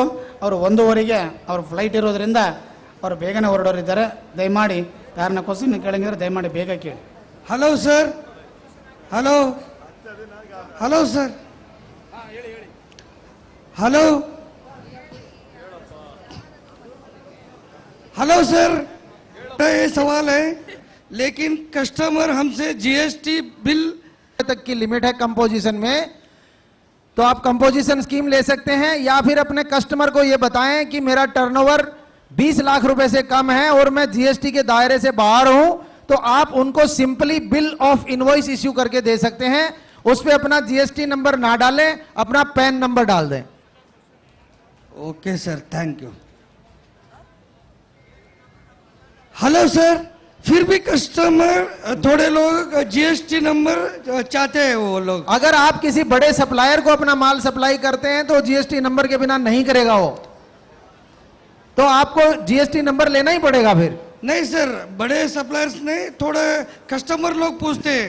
कस्टमर यानी जिनके यहाँ आपने फंक्शन किया, हाँ ठीक है सर. तो उनको जरूरत नहीं है, उनको आप बिल ऑफ सप्लाई दें और उसमें बिना GST वाला दें, उनको बिना GST वाला दें और उनको बताएं कि मेरा टर्नओवर 20 लाख रुपए से कम है और मैं GST के दायरे से बाहर हूं. अपने अंडरटेकिंग लिख कर दे दें उस पे. सर नहीं सर, हम छोटे अभी कार शोरूम है ना, उनका हम 10,000 20,000 रुपए में काम करते हैं, लेकिन वो क्या पूछते हैं, नहीं 20,000 रुपए आपका बिल हो गया, हमको GST है. वो खुद GST में रजिस्टर्ड होगा. अगर जो GST में रजिस्टर्ड है वो अनरजिस्टर्ड से काम नहीं करेगा. आपको नंबर लेना पड़ेगा अगर उनके साथ काम करना है तो. GST ನಂಬರ್ ತಗೊಂಡ ಮೇಲೆ ಅದರ ಅಂಡರ್ನಲ್ಲಿ ನಾವೆಲ್ಲರೂ ಕೆಲಸ ಮಾಡಬೇಕಾಗ್ತದೆ. GST ಅಲ್ಲಿ ಒಂದು ಫಾರಂ ಬರ್ತದೆ, ನಾನು ಅಂಡರ್ನಲ್ಲಿ 20 ಲಕ್ಷ ಒಳಗಡೆ ನಾನು ಕೆಲಸ ಮಾಡ್ತಾ ಇದ್ದೀನಿ, ನನಗೆ GST ಅವಶ್ಯಕತೆ ಇಲ್ಲ ಅಂದ್ರೂ ಕೂಡ GST ನಂಬರ್ ತಾವು ಹಾಕ್ಕೊಡ್ಬೋದು ಅಂತಂತೇಳಿ ಅವರು ಹೇಳ್ತಾ ಇದ್ದಾರೆ. ಯಾಕಂತಂದ್ರೆ ಈಗ GST ಇಲ್ದಂಗೆ ಯಾರು ಸಾಮಾನುಗಳು ಸಪ್ಲೈ ಮಾಡಕ್ಕೆ ಆಗ್ತಾ ಇಲ್ಲ, ಪೊಸಿಷನ್ ಬರ್ತಾ ಇದೆ. ಅವ್ರು ಹೇಳ್ತಾ ಇರೋದು GST ಫಾರಮ್ನಲ್ಲಿ ಕೆಲವು ಫಾರಮ್ನಲ್ಲಿ ನಾವು ಅದ್ರ ಒಳಗಡೆ ಅಂಡರ್ನಾಗ ಬರ್ತೀವಿ, 20 ಲಕ್ಷದ ಒಳಗಡೆ ನಾವು ಬರ್ತಾ ಇದ್ದೀವಿ ಅಂತ ತೋರಿಸ್ಬೇಕು. ಒಂದು ಮೊದಲಿಗೆ GST ಕಂಪ್ನಿಗೆ ಫಾರಮ್ ಇರ್ತದೆ ಒಂದು, ಆ GST ಕಂಪ್ನಿಯಲ್ಲಿ ನಾವು ಅದರೊಳಗೆ ಬರ್ತೀವಿ ಅಂತ ತಿಳಿಸಿದ್ರೆ ಮಾತ್ರ ಅದು ಅವರು ಕನ್ಸಿಡರ್ ಆಗ್ತದೆ, ಇಲ್ಲಾಂದ್ರೆ ಕನ್ಸಿಡರ್ ಆಗಲ್ಲ. ಕಂಪಲ್ಸರಿ GST ನೀವು ಏನು ತೊಗೊತೀರಿ ಪಾರ್ಟಿ ಕಡೆಯಿಂದ ಅದನ್ನು ಕಂಪಲ್ಸರಿ ಟ್ಯಾಕ್ಸ್ ಕಟ್ಟಲೇಬೇಕು. ವಿತಿನ್ 15 ಡೇಸ್ನಲ್ಲಿ 15ರಿಂದ 20ನೇ ತಾರೀಕು ಒಳಗೆ ಅದೇ ತಿಂಗಳು ನೀವು ಯಾವ ತಿಂಗಳು ತೊಗೊಂಡಿರ್ತೀರೋ ಅದೇ ತಿಂಗಳಲ್ಲಿ ಅದನ್ನು GST ಕಟ್ಟಬೇಕಾಗಿರ್ತದೆ. आप एक मिनट आप अपने कस्टमर को एक बात कह सकते हैं कि भाई मैं आपको जो प्रोडक्ट दे रहा हूं या जो सर्विस दे रहा हूं वो 18% बाजार से सस्ती है. एक तो ये बात, और अगर आप 6% कंपोजिशन में जाते हो तो आप कस्टमर को ये बोल सकते हो कि 20,000 रुपए में मैं 6% में अपने पल्ले से दे रहा हूं. तो दो बातें हैं, अगर आप GST का नंबर के साथ लेते हो तो 6% वाला बिल बनेगा, आपको 6% पल्ले से देना पड़ेगा. अगर आप बिना GST के दे सकते हो तो कस्टमर को ये समझा सकते हो कि सर बाजार से मेरा 18% रेट सस्ता है। कल को उसको इनपुट क्रेडिट भी लेना पड़ेगा, उसको 9% का मिलेगा या 18 का मिलेगा, पूरा तो वो भी नहीं ले पाएगा। बट आपको एक बड़ा अच्छा फायदा ये होगा कि 6% आप पल्ले से दे दीजिए, या बिना उसको बोलिए कि आपको मैं बाजार से 18% सस्ती चीज दे रहा हूं। समझ? ಧನ್ಯವಾದಗಳು. ಇದುವರೆಗೆ ಪ್ರಧಾನ ಕಾರ್ಯದರ್ಶಿ all India tent and dealers welfare association Kartar Singh ಅವರು, ಹಾಗೆಯೇ ನಮ್ಮ ಆಲ್ ಇಂಡಿಯಾ GST ಆಡಿಟರ್ ಆಗಿರ್ತಕ್ಕಂಥ ಇಂದ್ರಜಿತ್ ಸಿಂಗ್ ಅವರು ಸಂಪೂರ್ಣ ಮಾಹಿತಿಯನ್ನು ಕೊಟ್ಟಿದ್ದಾರೆ. ಅವರಿಗೆ ನಮ್ಮ north Karnataka tent and decorator welfare ಅಸೋಸಿಯೇಷನ್ನಿಂದ ತುಂಬ ಹೃದಯದ ಧನ್ಯವಾದಗಳನ್ನು ಹೇಳ್ತಾ, ಇದುವರೆಗೆ ಯಾವುದನ್ನೇ ತಮಗೆ GST ಮಾಡ್ತಾರೆ ಬೇಕಾಗಿದ್ದರೆ ನಮಗೆ ಸಂಪೂರ್ಣ ಮಾಹಿತಿ ನಮ್ಮಲ್ಲಿ ತೊಗೋಬೋದು. ಅವರಿಗೆ ಸಂಪೂರ್ಣ ಮಾಹಿತಿ ಕೂಡ ನಾವು ಕೂಡ ಕೊಡ್ತೀವಿ. ಈಗ ಜಿಲ್ಲಾವಾರು ಅಧ್ಯಕ್ಷರು ಪ್ರಧಾನ ಕಾರ್ಯದರ್ಶಿಗಳು ಮಾತಾಡಲಿದ್ದಾರೆ. ತಮಗೆ ಜಿಲ್ಲೆಯಲ್ಲಿ ಆಗ್ತಕ್ಕಿರ್ತ ಸಂಘಟನೆ ಬಗ್ಗೆ ಆಗಿರ್ಬೋದು, ನಮಗೆ ವೃತ್ತಿಬಾಂಧ ಆಗ್ತಾ ತೊಂದರೆಗಳ ಬಗ್ಗೆ ತಾವು ಅನಿಸಿಕೆ ವ್ಯಕ್ತಪಡಿಸಬೇಕಾಗಿದೆ. ಮೊದಲಿಗೆ ಗದಗ ಜಿಲ್ಲಾ ಅಧ್ಯಕ್ಷರಾಗಿರ್ತಕ್ಕಂಥ कि ईवे बिल 20 लाख से जिसकी सेल कम है, जिस और अभी पीछे जो बैठे थे खड़े होना, 1 मिनट, आपका शुभ नाम? श्रीनिवास। ये मेरे से क्वेश्चन पूछ रहे थे कि अगर हम गाड़ी लेकर जाते हैं तो रास्ते में गाड़ी को पकड़ लेते हैं, गाड़ी को क्यों पकड़ते हैं?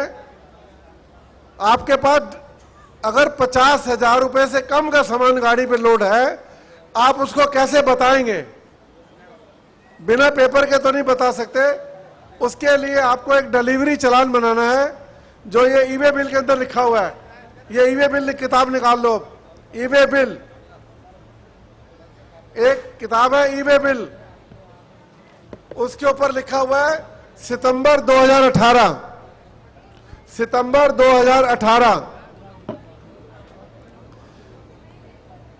यहां सारा ध्यान ना उसके ऊपर है। वो सोफा, वो टेबल, वो फ्रिज, वो कार, जो सब कुछ है हमारे पास। अगर नहीं है तो ईवेबल कंपोजर स्कीम GST के बारे में नॉलेज नहीं है, उसको चाहिए नहीं। ये सब आपके घरों में ऑलरेडी बहुत भरे पड़े हैं, आप इसको भी लो, ये आपके लिए है। ये भी होना चाहिए क्योंकि आपको बिठाता यही है, नहीं तो आपके अंदर एक भी बैठने वाला नहीं है यहां पर। ये टेबल कुर्सी की वजह से आप बैठे हैं, और वो एक सोफा पड़ा मिलने वाला आपको, उसकी वजह से बैठे हैं कि कहीं इनाम निकला और मेरा नाम ना हुआ तो मैं चला जाऊं। इन सबको तरफ भी ध्यान दो, और जो हम जिस काम के लिए आए हैं आप उसके ऊपर अगर नहीं ध्यान देंगे, कम से कम जो मेरे पीछे प्रमुख बैठे हैं, आपको ये चाहिए था, आपको फायदा उठाना चाहिए था। कल रात को हमारे साथ मीटिंग करनी चाहिए थी, आप सबको राउंड टेबल के ऊपर आपको मीटिंग करनी चाहिए थी 2 घंटे के लिए हमारे साथ। आगे से ध्यान रखो, स्पेशल एक मीटिंग करो। अपना जो प्रेसिडेंट साहब है, हेलो प्रेसिडेंट, आगे किसी दिन एक स्पेशल मीटिंग करो, जितने प्रमुख हैं आप इन सबको बुलाओ। अब 22 ईयर हम दोबारा आएंगे किसी जगह के ऊपर, इन सबको बिठाओ, 50-100 लोगों को, ये हमको इनको समझाएंगे 2-3 घंटे, ये आगे सबको समझाएं, तब यूनियन चलाने का फायदा है। नहीं 5,000 आदमी इकट्ठे करके 10-20-50-2 लाख रुपया इकट्ठा करके खा पी कर घर चले जाना, ये यूनियन नहीं बनती। यूनियन तब बनती है जब लड़ाई लड़ते हो। जब तक लड़ाई नहीं लड़ोगे तब तक यूनियन खड़ी नहीं होगी। जब तक सरकार के खिलाफ नहीं खड़े होगे, जब तक जंतर मंतर के ऊपर मोमबत्ती नहीं जलाओगे, सरकार की मोमबत्ती जलने वाली नहीं है। और इस बार मोदी सरकार फुल पावर में है, और उससे बात करने के लिए रिक्वेस्ट ही चलेगी क्योंकि उनके पास पावर ज्यादा है, और उनके साथ रिक्वेस्ट करके बात करोगे, मैडम से मिलेंगे, एक MP को लेके जाएंगे, अपनी रिक्वेस्ट करेंगे, उनको विद फोल्डिंग हैंड बोलेंगे कि मैडम 6% की बजाय 2% कर दो। हिंदू शादी के अंदर 16 संस्कार होते हैं। एक बच्चा जब पेट के अंदर आता है तो पहला संस्कार होता है, जब 16वां संस्कार है, जब भगवान के पास वापस जाते हो तो 16 संस्कार पूरे हो जाते हैं। इस चक्कर के अंदर पूरे 16 चक्कर चलते हैं। 15वें चक्कर के अंदर शादी होती है। शादी धार्मिक है। श्री रामचंद्र जी ने भी शादी करी थी, श्री गुरु नानक देव जी ने भी शादी करी थी। 5000 साल से शादी धार्मिक हो रही है, जिसके अंदर कोई पैसे का लेना देना नहीं होता। तो सरकार जो कांग्रेस की थी, उन्होंने लोकसभा के अंदर हमसे डर के, हम उनके खिलाफ कोर्ट में गए थे कि धार्मिक के ऊपर, शादी एक धार्मिक है, उसके ऊपर जीएसटी, सर्विस टैक्स या किसी प्रकार का टैक्स नहीं लग सकता। सरकार ने हमसे डर के लोकसभा के अंदर जाकर शादी को सोशल के अंदर बदल दिया, और जितने हमारे मेंबर पार्लियामेंट बैठे थे, किसी को मालूम नहीं पड़ा कि सरकार क्या खेल खेल गई। उसका कारण भी आप ही हो, सबका स्टेज आप लगाते हो और किसी को अपनी डिमांड नहीं करते, सिर्फ जान पहचान लिख लेते हो। मेंबर पार्लियामेंट हमें जानता है, इसके अंदर 15 मेंबर पार्लियामेंट लिखे हुए हैं, 20 एमएलए लिखे हुए हैं, जितने वित्त मंत्री हैं सारी स्टेट के, वो जीएसटी के काउंसिल के मेंबर हैं। क्या आपके अंदर किसी ने भी आज तक कर्नाटक के वित्त मंत्री को मिले? बिल्कुल नहीं मिले। तो कौन बात रखेगा कर्नाटक की? कोई नहीं रखेगा। आज बच्चा रोता है तभी उसको दूध देती है मां। तो ये जब तक रोगे नहीं, जब तक आप अपने वित्त मंत्री को नहीं मिलोगे, अपनी बात अपनी भाषा के अंदर नहीं बोलोगे, तो ये टैक्स बढ़ते रहेंगे, सरकार खून चूसती रहेगी, और जब बाढ़ कहीं आएगी तो 5, 20, 50 हजार करोड़ आपका दे देगी, दे रही है वो। पहले इनकम टैक्स सरकार लेती थी, डायरेक्ट टैक्स हम सब देते थे। जो गरीब है और अमीर की खाई को खत्म करने के लिए इनकम टैक्स लगा था। डॉक्टर मनमोहन सिंह जी ने, कांग्रेस की गवर्नमेंट आई तो 5% सर्विस टैक्स चालू किया, लोग चुप रहे, फिर 10% हुआ, फिर 12% हुआ। अब हमारी सरकार आई तो 18 से 28% के रेशियो के अंदर हमारे पे टैक्स है। आप खाना खाने जाते हैं तब भी टैक्स देते हैं, जो मोबाइल इस्तेमाल करते हैं उसमें जीएसटी देते हैं, ना चाहते हुए सारा दिन आप जीएसटी के घेरे के अंदर हैं। तो पहले सिर्फ इनकम टैक्स वो था जो गरीब कम देता था, अमीर ज्यादा देता था। अब अमीर भी खाना खाता है और गरीब भी खाना खाता है, टैक्स दोनों बराबर देते हैं, फिर भी आप चुप हैं। अब के मार, हमारी भाषा अब के मार, अब के मारेगा तब मैं तेरे को मारूंगा। अब 18% आ गए हैं, अब तो जाग जाओ, अब तो कोई ना कोई खड़े हो जाओ सरकार के खिलाफ, ताकि उनको ये पता लगे कि जो लोग हैं हमारे खिलाफ हैं। फिर सरकार आप चुन देते हो, फिर सरकार और टैक्स बढ़ा देती है। जब तक बैलेंस के अंदर सरकार नहीं आएगी, गिरने वाली सरकारें नहीं होंगी, तब तक ये लोगों के अंदर फ्रेंडली सरकारें नहीं बनेंगी। ये सरकार फ्रेंडली नहीं है, ये बिजनेसमैन की जेब से 50% की पार्टनर है आपकी। सामान आप खरीदते हो, 50% सरकार ले जाती है, ले जाती है, ले जाती। इनकम टैक्स है, और हमें अपनी जल्दी है कि हमें यूनियन की बात करनी है और आपको समझाना है। आज अगर कुछ रह भी जाएगा, अभी हम 10 मिनट के लिए अपना ईवे बिल करते हैं और समाप्त करेंगे हम खाना खा के। हमारी शाम को 5 बजे की फ्लाइट है, तब तक हम चाहते हैं कि आपका काम पूरा करके जाए। अभी हमारे प्रेसिडेंट साहब हमारे बीच में, मैं इनको मुबारकबाद देता हूँ। गाड़ी का समस्या आधा में हो गया क्या वो कर रहा है, पूरा करेंगे हम। जब गाड़ी पकड़ी जाती है, उसको छुड़ाने के लिए क्या करना चाहिए? किसी भी जीएसटी के इंस्पेक्टर को पावर नहीं है, किसी एक बार गाड़ी को पकड़े, अगर वो पकड़ेगा तो उस पूरे सफर के अंदर उसको इन्फॉर्म करना पड़ेगा कि इस गाड़ी को मैंने चेक कर लिया। दोबारा अगर वो कन्याकुमारी तक भी गाड़ी जा रही है, उसको गाड़ी को कोई पकड़ नहीं सकता, ये रूल में लिखा हुआ है। लेकिन ना मालूम होने की वजह से हमारे को रोज तंग करते हैं, क्योंकि हम जो टेंट का सामान है, आप कुर्सी खरीदते हैं, कारपेट खरीदते हैं, जितने माल का खरीदते हैं उसकी आधी कीमत लिखे, चालान बनाए, चालान, ईवे बिल नहीं। जब चालान के अंदर कीमत 50,000 रुपये से ऊपर होगी, तब आप ईवे बिल के अंदर चालान का नंबर डाल दो, चालान नीचे लगाओ, आपका काम खत्म। अभी हम डिटेल के अंदर बताएंगे।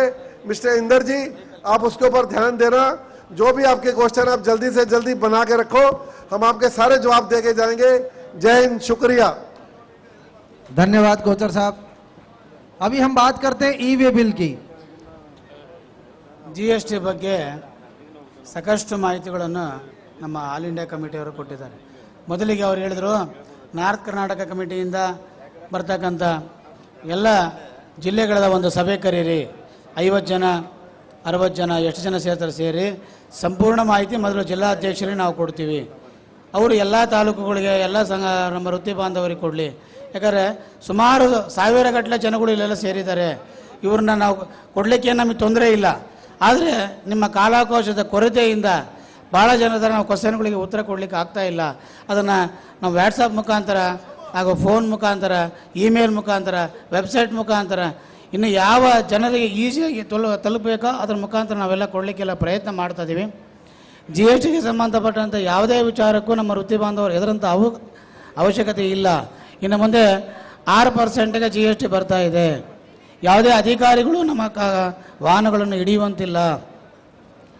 ಮೊದಲಿಗೆ ಈ ವಿರುದ್ಧವಾಗಿ ನಾವು ಓಡಾಡಬೇಕಂದ್ರೆ ಸಂಘಟನೆ ಬಲಗೊಳಿಸಬೇಕು. ಆಗ ಮಾತ್ರ ನಾವು ಇದರ ವಿರುದ್ಧ ನಮಗೆ ಪ್ರತಿಫಲ ಸಿಗುತ್ತೆ, ಇಲ್ಲಾಂದರೆ ಸಿಗೋದಿಲ್ಲ ಅಂತೇಳಿ ಮಾಹಿತಿ ಕೊಟ್ಟಿದ್ದಾರೆ. ಅವರಿಗೆ ತುಂಬ ಹೃದಯದ ಧನ್ಯವಾದಗಳನ್ನು ನಾನು ಹೇಳ್ತಾ ಇದ್ದೀನಿ. ಇಲ್ಲಿಯವರೆಗೆ GST ಕುರಿತಾಗಿ ವಿವರವಾಗಿ ಮಾಹಿತಿಯನ್ನು ಹಂಚಿಕೊಂಡಂಥ all India tent dealer welfare organisation ನವದೆಹಲಿಯ ಹಾಗೂ ಶ್ರೀ ಕರ್ತಾರ್ ಸಿಂಗ್ ಕೋಶಾರ್ ಅವರಿಗೆ ಅಭಿನಂದನೆಗಳನ್ನು ಸಲ್ಲಿಸ್ತಾ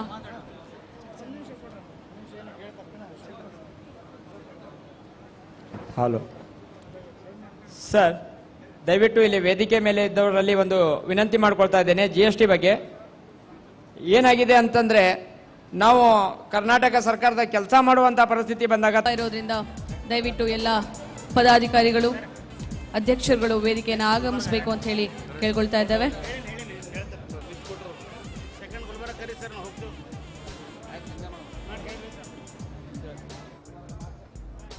ಗದಗ ಜಿಲ್ಲೆಯ ಎಲ್ಲ ತಾಲೂಕು ಅಧ್ಯಕ್ಷರುಗಳು, ಕಾರ್ಯದರ್ಶಿಗಳು ದಯಮಾಡಿ ವೇದಿಕೆ ಮೇಲೆ ಆಗಮಿಸಬೇಕು, ಸನ್ಮಾನವನ್ನು ಸ್ವೀಕರಿಸ್ಕೋಬೇಕು.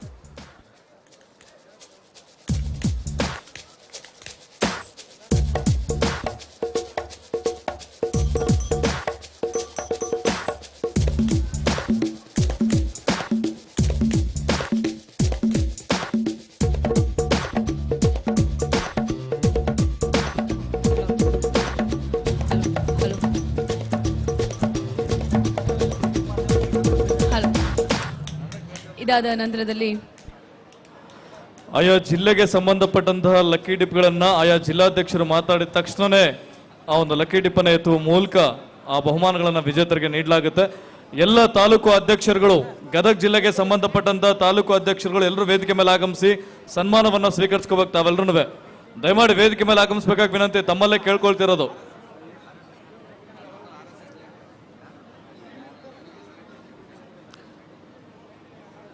ಗದಗ ಜಿಲ್ಲೆಗೆ ಸಂಬಂಧಪಟ್ಟಂತ ಎಲ್ಲ ತಾಲೂಕು ಅಧ್ಯಕ್ಷರುಗಳು ದಯಮಾಡಿ ವೇದಿಕೆ ಮೇಲೆ ಆಗಮಿಸಬೇಕು. ತಾಲೂಕು ಕಾರ್ಯದರ್ಶಿಗಳು ಸಹ ವೇದಿಕೆ ಮೇಲೆ ಆಗಮಿಸಬೇಕು.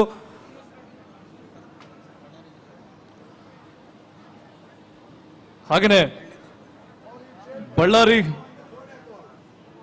ಬಳ್ಳಾರಿಯ ಶ್ರೀ ಬಿ ಕಿಶೋರ್, ಹಾಗೆಯೇ ಡಿ ಮಣಿನಾರಾಯಣ, ಪದ್ಮಾಲಯ ಸಪ್ಲೈಯರ್ಸ್ ಹೊಸಪೇಟೆ ಇವರಿಂದ ಬೆಳ್ಳಿ ದೀಪವನ್ನ ಕೊಡುಗೆಯಾಗಿ ನೀಡ್ತಾ ಇದ್ದಾರೆ. ಆ ಒಂದು ಡಿಪ್ಪನ್ನ ರಾಮರಾವ್ ಅವರು ನಮ್ಮೊಟ್ಟಿಗೆ ಗೌರವಾಧ್ಯಕ್ಷರು, north Karnataka tent and decorators welfare association Vijayapura ಅವರು ನಮ್ಮೊಟ್ಟಿಗೆ ಈ ಒಂದು ಡಿಪ್ಪನ್ನ ಎತ್ತುವ ಮೂಲಕ ಅಷ್ಟರೊಳಗೆ ಒಂದು ಡಿಪ್ಪ ಎತ್ಬಿಡಿ ಸರ್. ಆಯಾ ತಾಲೂಕು ಅಧ್ಯಕ್ಷರುಗಳು, ತಾಲೂಕು ಕಾರ್ಯದರ್ಶಿಗಳು ವೇದಿಕೆಯನ್ನು ಅಲಂಕರಿಸ್ಕೊಳ್ಳಿ. ಅಷ್ಟರೊಳಗೆ ಒಂದು ಡಿಪ್ಪನ್ನ ಎತ್ತಿ ಬೆಳ್ಳಿ ದೀಪ, ಜೋಡಿಯ ಬೆಳ್ಳಿ ದೀಪ ಯಾರ್ದಾಗತ್ತೆ ನೋಡುವ ಆ ಒಂದು ಡಿಪ್ಪನ್ನ ರಾಮರಾವ್ ಅವರು ನಮ್ಮೊಟ್ಟಿಗೆ ಆ ಡಿಪ್ಪೆತ್ತುವ ಮೂಲಕ ವಿಜೇತರ ಹೆಸರನ್ನ ಘೋಷಿಸಬೇಕಾಗಿ ವಿನಂತಿ.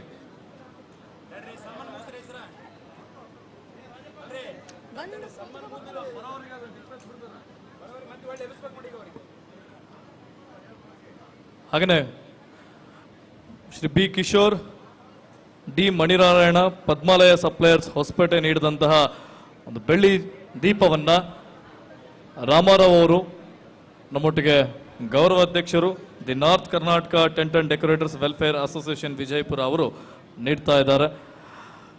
ಮತ್ತೊಮ್ಮೆ ವಿನಂತಿಸ್ಕೊಳ್ತಿದ್ದೇವೆ, ಗದಗ ಜಿಲ್ಲೆಯ ಎಲ್ಲ ತಾಲೂಕು ಅಧ್ಯಕ್ಷರುಗಳು, ತಾಲೂಕು ಪ್ರಧಾನ ಕಾರ್ಯದರ್ಶಿಗಳು ದಯಮಾಡಿ ವೇದಿಕೆಯನ್ನು ಅಲಂಕರಿಸಿಕೊಳ್ಬೇಕು.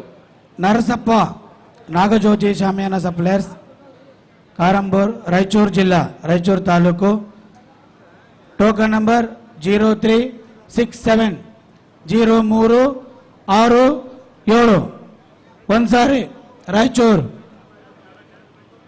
0367 2 ಸಾರಿ ಬೆಳ್ಳಿ ದೀಪ ದೇವಸ್ಥಾನ ಮನೆಯಲ್ಲಿ ದೇವರ ಮನೆಯಲ್ಲಿ ಇರ್ತಕ್ಕಂಥ ಬೆಳ್ಳಿ ದೀಪವನ್ನು ಕೊಡುಗೆ ಕೊಟ್ಟಿರ್ತಕ್ಕಂಥ ಬಿ ಕಿಶೋರ್ ಹಾಗೂ ಡಿ ಮರಿನಾನವರು ಅವರಿಗೆ ಮೊದಲಿಗೆ ಧನ್ಯವಾದಗಳನ್ನು ಹೇಳ್ತೀನಿ. 0367 2 ಸಾರಿ 0367 3 ಸಾರಿ ಕ್ಯಾನ್ಸಲ್. ಇಲ್ವಾ ಅವರು? ರಾಯಚೂರು ಜಿಲ್ಲೆ ನೆಕ್ಸ್ಟ್ ಮುಂದೆ ನೋಡಿ.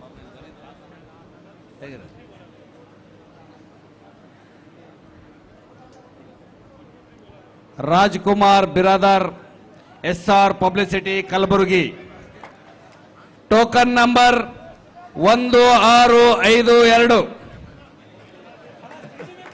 ಗುಲ್ಬರ್ಗಾ ಜಿಲ್ಲೆಯ ಅಧ್ಯಕ್ಷರು Rajkumar Biradar SR publicity Kalaburagi. Token number ಪ್ರಧಾನ ಕಾರ್ಯದರ್ಶಿಗಳು ಇವರು 1652 ಮೊಬೈಲ್ ನಂಬರ್ ಚೆಕ್ ಮಾಡ್ರಿ. बोलो भारत माता की ಜೈ.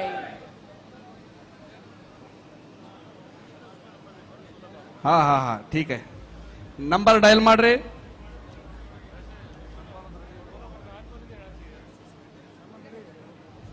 ಲಕ್ ಕಲಬುರಗಿ ಕಡೆ ಬಂತು.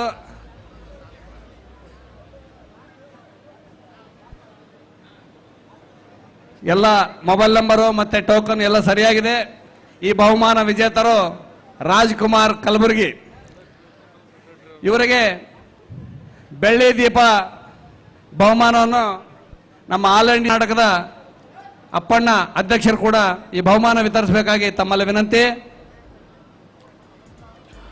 ಧನ್ಯವಾದಗಳು. ಇದೀಗ ಗದಗ ಜಿಲ್ಲೆಯ ಎಲ್ಲ ತಾಲೂಕು ಅಧ್ಯಕ್ಷರುಗಳಿಗೆ, ಕಾರ್ಯದರ್ಶಿಗಳಿಗೆ ಹಾಗನೇ ಗದಗ ಜಿಲ್ಲೆಯ ಪ್ರಧಾನ ಕಾರ್ಯದರ್ಶಿಗಳಾಗಿರ್ತಕ್ಕಂಥ ಶ್ರೀ ರವೀಂದ್ರ ಎನ್ ಮೆಣಸಿನಕಾಯಿ ಅವರು ಸಹ ನಮ್ಮೊಟ್ಟಿಗೆ ವೇದಿಕೆಯನ್ನು ಅಲಂಕರಿಸಿಕೊಳ್ಬೇಕು, ಪ್ರೀತಿಯ ಸನ್ಮಾನವನ್ನ ಸ್ವೀಕರಿಸ್ಕೋಬೇಕಾಗಿ ವಿನಂತಿ. ಗದಗ ಜಿಲ್ಲೆಯ ಅಧ್ಯಕ್ಷರು, ಗದಗ ಜಿಲ್ಲೆಯ ಪ್ರಧಾನ ಕಾರ್ಯದರ್ಶಿಗಳು ಹಾಗನೇ ಗದಗ ಜಿಲ್ಲೆಯ ಎಲ್ಲ ತಾಲೂಕುಗಳ ಅಧ್ಯಕ್ಷರು ಮತ್ತು ಕಾರ್ಯದರ್ಶಿಗಳಿಗೆ ಈ ಒಂದು ವೇದಿಕೆಯನ್ನ ಅಲಂಕರಿಸಿಕೊಂಡು ಪ್ರೀತಿಯ ಸನ್ಮಾನವನ್ನ ಸ್ವೀಕರಿಸಿಕೊಳ್ತಾ ಇದ್ದಾರೆ. ಇದು ಗದಗ ಜಿಲ್ಲಾ ಶಾಮಿಯಾನ ಅಸೋಸಿಯೇಷನ್ ವತಿಯಿಂದ.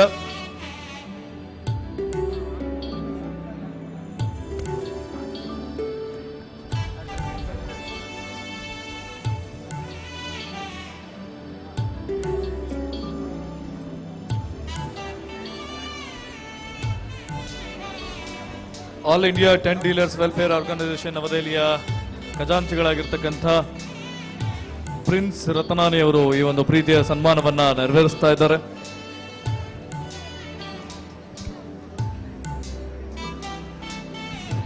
ಗದಗ ಜಿಲ್ಲೆಗೆ ಸಂಬಂಧಪಟ್ಟಂತ ಎಲ್ಲ ತಾಲೂಕುಗಳ ಅಧ್ಯಕ್ಷರು ಹಾಗನೇ ಕಾರ್ಯದರ್ಶಿಗಳಿಗೆ, ಜೊತೆಯಾಗಿ ಜಿಲ್ಲಾಧ್ಯಕ್ಷರು ಮತ್ತು ಜಿಲ್ಲಾ ಪ್ರಧಾನ ಕಾರ್ಯದರ್ಶಿಗಳಿಗೆ ಗೌರವಿಸುವ ಮೂಲಕ ಒಂದು ಪ್ರೀತಿಯ ಕೃತಜ್ಞತಾ ಸನ್ಮಾನವನ್ನ ನೆರವೇರಿಸಲಾಗ್ತದೆ ವೇದಿಕೆ ಮುಖಾಂತರ.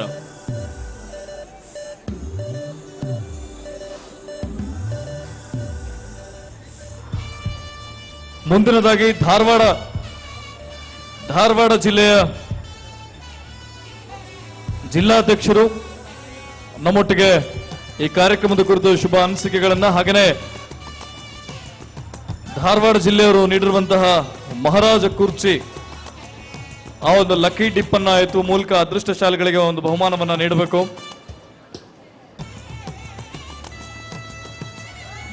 ಧಾರವಾಡ ಜಿಲ್ಲೆದ ಪರವಾಗಿ ಅದರ ಪ್ರಧಾನ ಕಾರ್ಯದರ್ಶಿಗಳಾಗಿರ್ತಕ್ಕಂಥ ಶ್ರೀ ಮಂಜುನಾಥ್ ಕಾಟ್ಕರ್, ಧನ್ಯವಾದಗಳು. ಧಾರವಾಡ ಜಿಲ್ಲೆಯಿಂದ ಶ್ರೀ ಮಂಜುನಾಥ್ ಕಾಟ್ಕರ್ ಇವರು ಜಿಲ್ಲಾ ಪ್ರಧಾನ ಕಾರ್ಯದರ್ಶಿಗಳು ನಮ್ಮೊಟ್ಟಿಗೆ ದೊಡ್ಡ ಅನಿಸಿಕೆಗಳನ್ನು ವ್ಯಕ್ತಪಡಿಸ್ತಾರೆ. ಜೊತೆಯಾಗಿ ಎಲ್ಲ ಧಾರವಾಡದ ಎಲ್ಲ ತಾಲೂಕು ಪದಾಧಿಕಾರಿಗಳು ಏನಿದ್ದಾರೆ ಅಂದ್ರೆ ಅಧ್ಯಕ್ಷರುಗಳು ಮತ್ತು ಕಾರ್ಯದರ್ಶಿಗಳು ವೇದಿಕೆ ಮೇಲೆ ಆಗಮಿಸಿ ಒಂದು ಪ್ರೀತಿಯ ಸನ್ಮಾನವನ್ನ ಸ್ವೀಕರಿಸಿಕೊಳ್ತಾರೆ.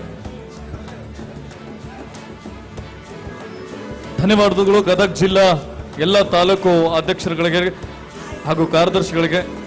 ಇದೀಗ ಧಾರವಾಡ ಜಿಲ್ಲೆಯ ಪ್ರಧಾನ ಕಾರ್ಯದರ್ಶಿಗಳಾಗಿರ್ತಕ್ಕಂಥ ಶ್ರೀ ಮಂಜುನಾಥ್ ಕಾಟ್ಕರ್ ಅವರು ನಮ್ಮೊಟ್ಟಿಗೆ ಈ ಕಾರ್ಯಕ್ರಮದ ಕುರಿತು ಶುಭ ಅನಿಸಿಕೆಗಳನ್ನು ವ್ಯಕ್ತಪಡಿಸಬೇಕಾಗಿ ವಿನಂತಿಸಿಕೊಳ್ತಿದ್ದೇನೆ. ಧಾರವಾಡ ಜಿಲ್ಲೆಯ ಜಿಲ್ಲಾಧ್ಯಕ್ಷರು, ಪ್ರಧಾನ ಕಾರ್ಯದರ್ಶಿಗಳು ಹಾಗೆಯೇ ಧಾರವಾಡ ಜಿಲ್ಲೆಗೆ ಸಂಬಂಧಪಟ್ಟಂತ ಎಲ್ಲ ತಾಲೂಕುಗಳ ಅಧ್ಯಕ್ಷರು ಮತ್ತು ಕಾರ್ಯದರ್ಶಿಗಳು ವೇದಿಕೆ ಮೇಲೆ ಆಗಮಿಸಿ ಅಲಂಕರಿಸಿಕೊಳ್ಬೇಕಾಗಿ, ವೇದಿಕೆ ಮುಂಭಾಗದಲ್ಲಿರ್ತಕ್ಕಂಥ ಮೇಲಿರ್ತಕ್ಕಂಥ ಎಲ್ಲ ಆಸನಗಳಲ್ಲಿ ಅಲಂಕರಿಸಿಕೊಳ್ಬೇಕಾಗಿ ಮತ್ತೊಮ್ಮೆ ವಿನಂತಿಸಿಕೊಳ್ತಿದ್ದೇನೆ. ಧಾರವಾಡ ಜಿಲ್ಲೆಯ ಎಲ್ಲ ತಾಲೂಕು ಅಧ್ಯಕ್ಷರುಗಳು ಮತ್ತು ಕಾರ್ಯದರ್ಶಿಗಳು ವೇದಿಕೆ ಮೇಲೆ ಆಗಮಿಸಬೇಕು.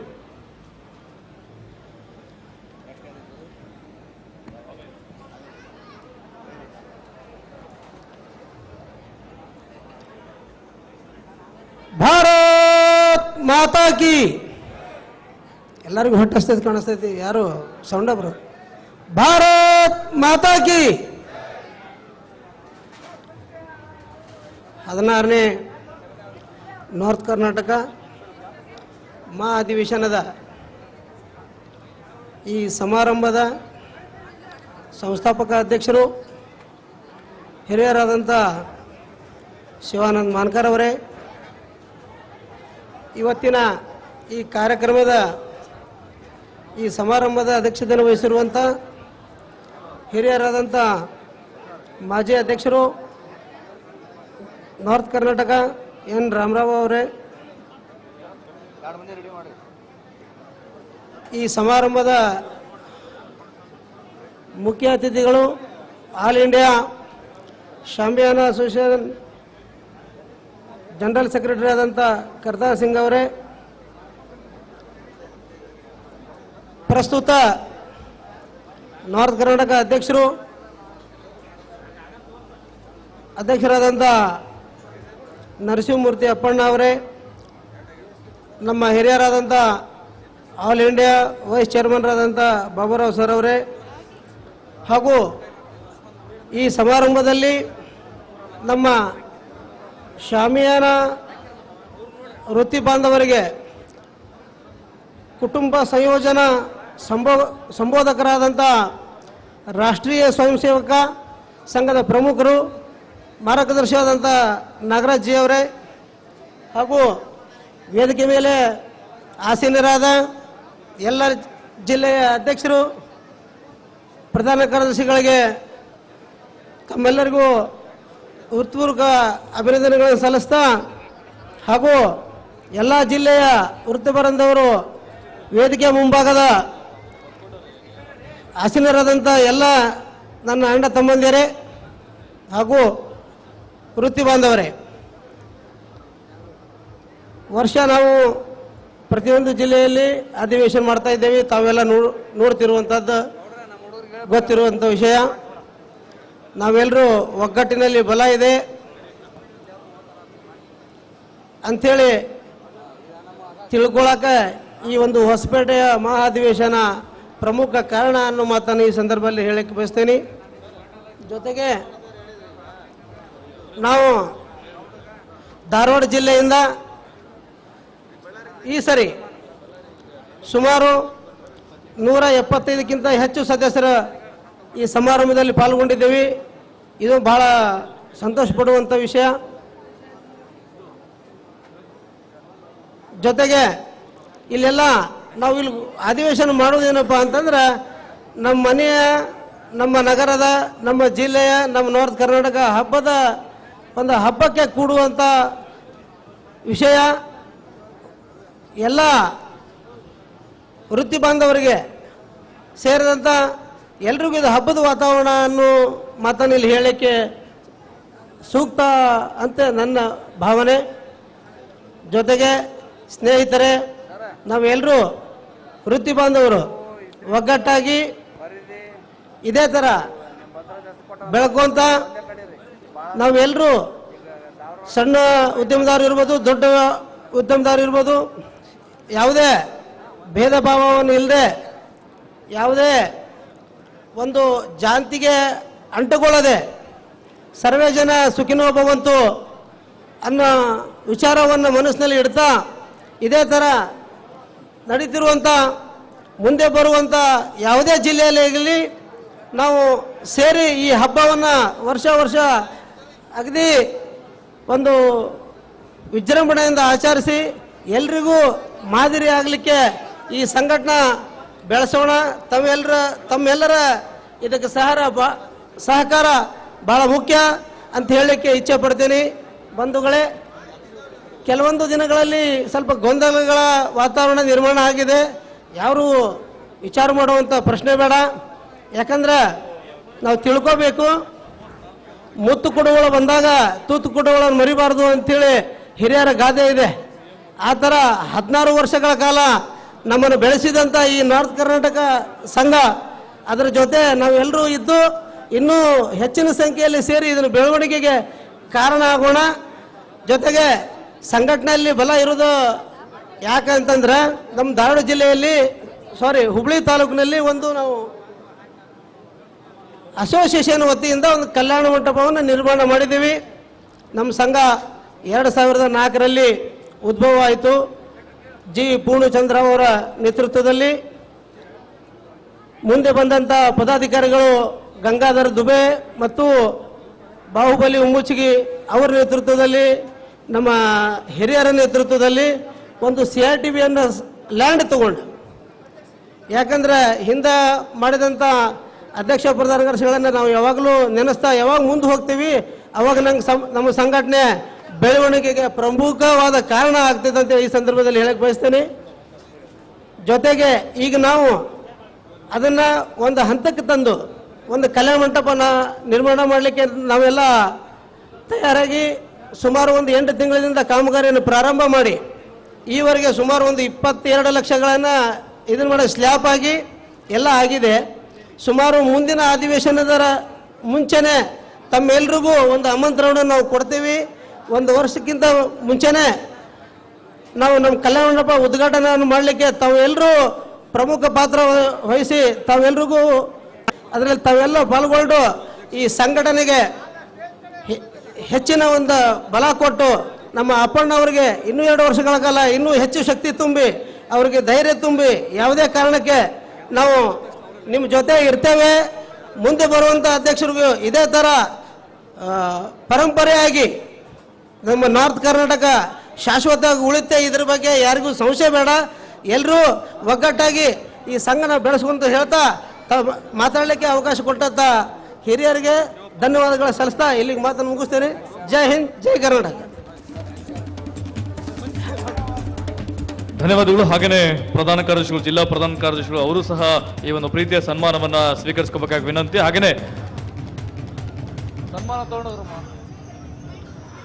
ಮತ್ತೊಂದು ಲಕ್ಕಿ ಡಿಪ್ ಇದೀಗ ಧಾರವಾಡದಿಂದ ನೀಡಲ್ಪಟ್ಟಂತಹ ಒಂದು ಲಕ್ಕಿ ಡಿಪ್ ಮಹಾರಾಜರ ಕುರ್ಚಿ.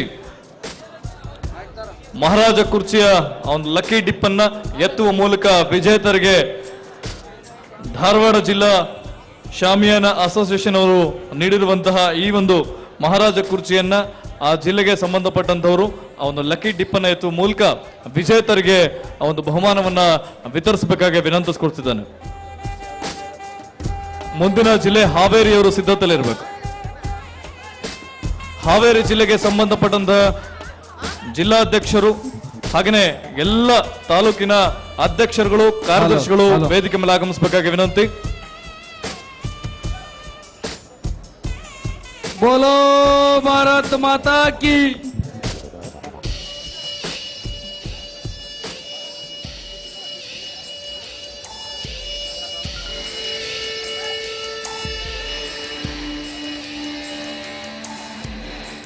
ಒಂದು ಗ್ರೂಪ್ ಫೋಟೋಗೆ ಅಣಿಯಾಗಬೇಕು ಒಂಚೂರು ಬೇಗ ಸರ್. ಲಕ್ಕಿ ಡಿಪ್ಗಿಂತ ಬಿಫೋರ್ ಅವ್ರ ಸನ್ಮಾನ ಆದಂತರು ಒಂದು ಗ್ರೂಪ್ ಫೋಟೋಗೆ ಅಣಿಯಾಗಿ ಸರ್ ಬೇಗ.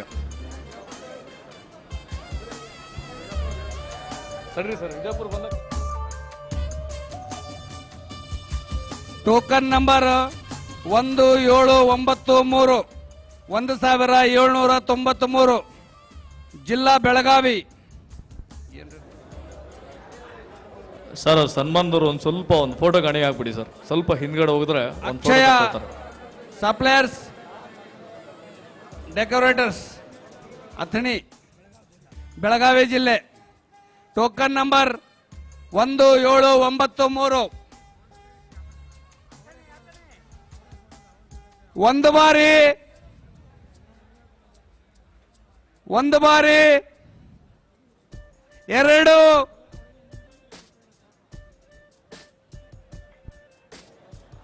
ಸ್ವಲ್ಪ ಗ್ರೂಪ್ ಫೋಟೋಗೆ ಅಣಿ ಆದ್ರೆ ಅವ್ರು ಸನ್ಮಾನ ಕಳಿಸ್ಬೋದು ಬೇಗ. 2.5 3 ಮತ್ತೆ ಕ್ಯಾನ್ಸಲ್ ಮತ್ತೆ ಸಾರಿ ಲಕ್ಕಿ ಡಿಪ್ ಮಾಡಿ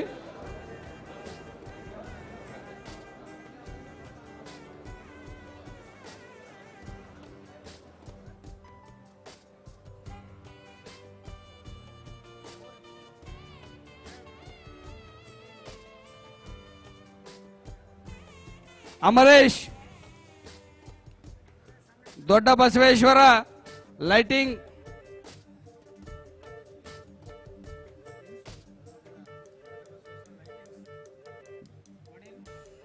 ಹೊನ್ನೇನೂರ್ ಬಳ್ಳಾರಿ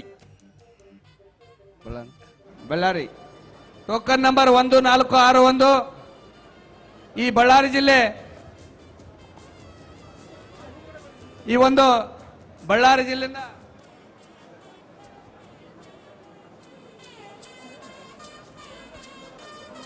ಹೆಸರು ಕರೆದಂತವ್ರು ಇದ್ರೆ ದಯಮಾಡಿ ಬೇಗ ಬೇಗ ವೇದಿಕೆ ಮೇಲೆ ಆಗಮಿಸ್ಬೇಕು, ಇಲ್ಲಾಂದ್ರೆ ಮುಂದಿನವರಿಗೆ ಆ ಒಂದು ಅವಕಾಶ ಸಿಗುತ್ತೆ.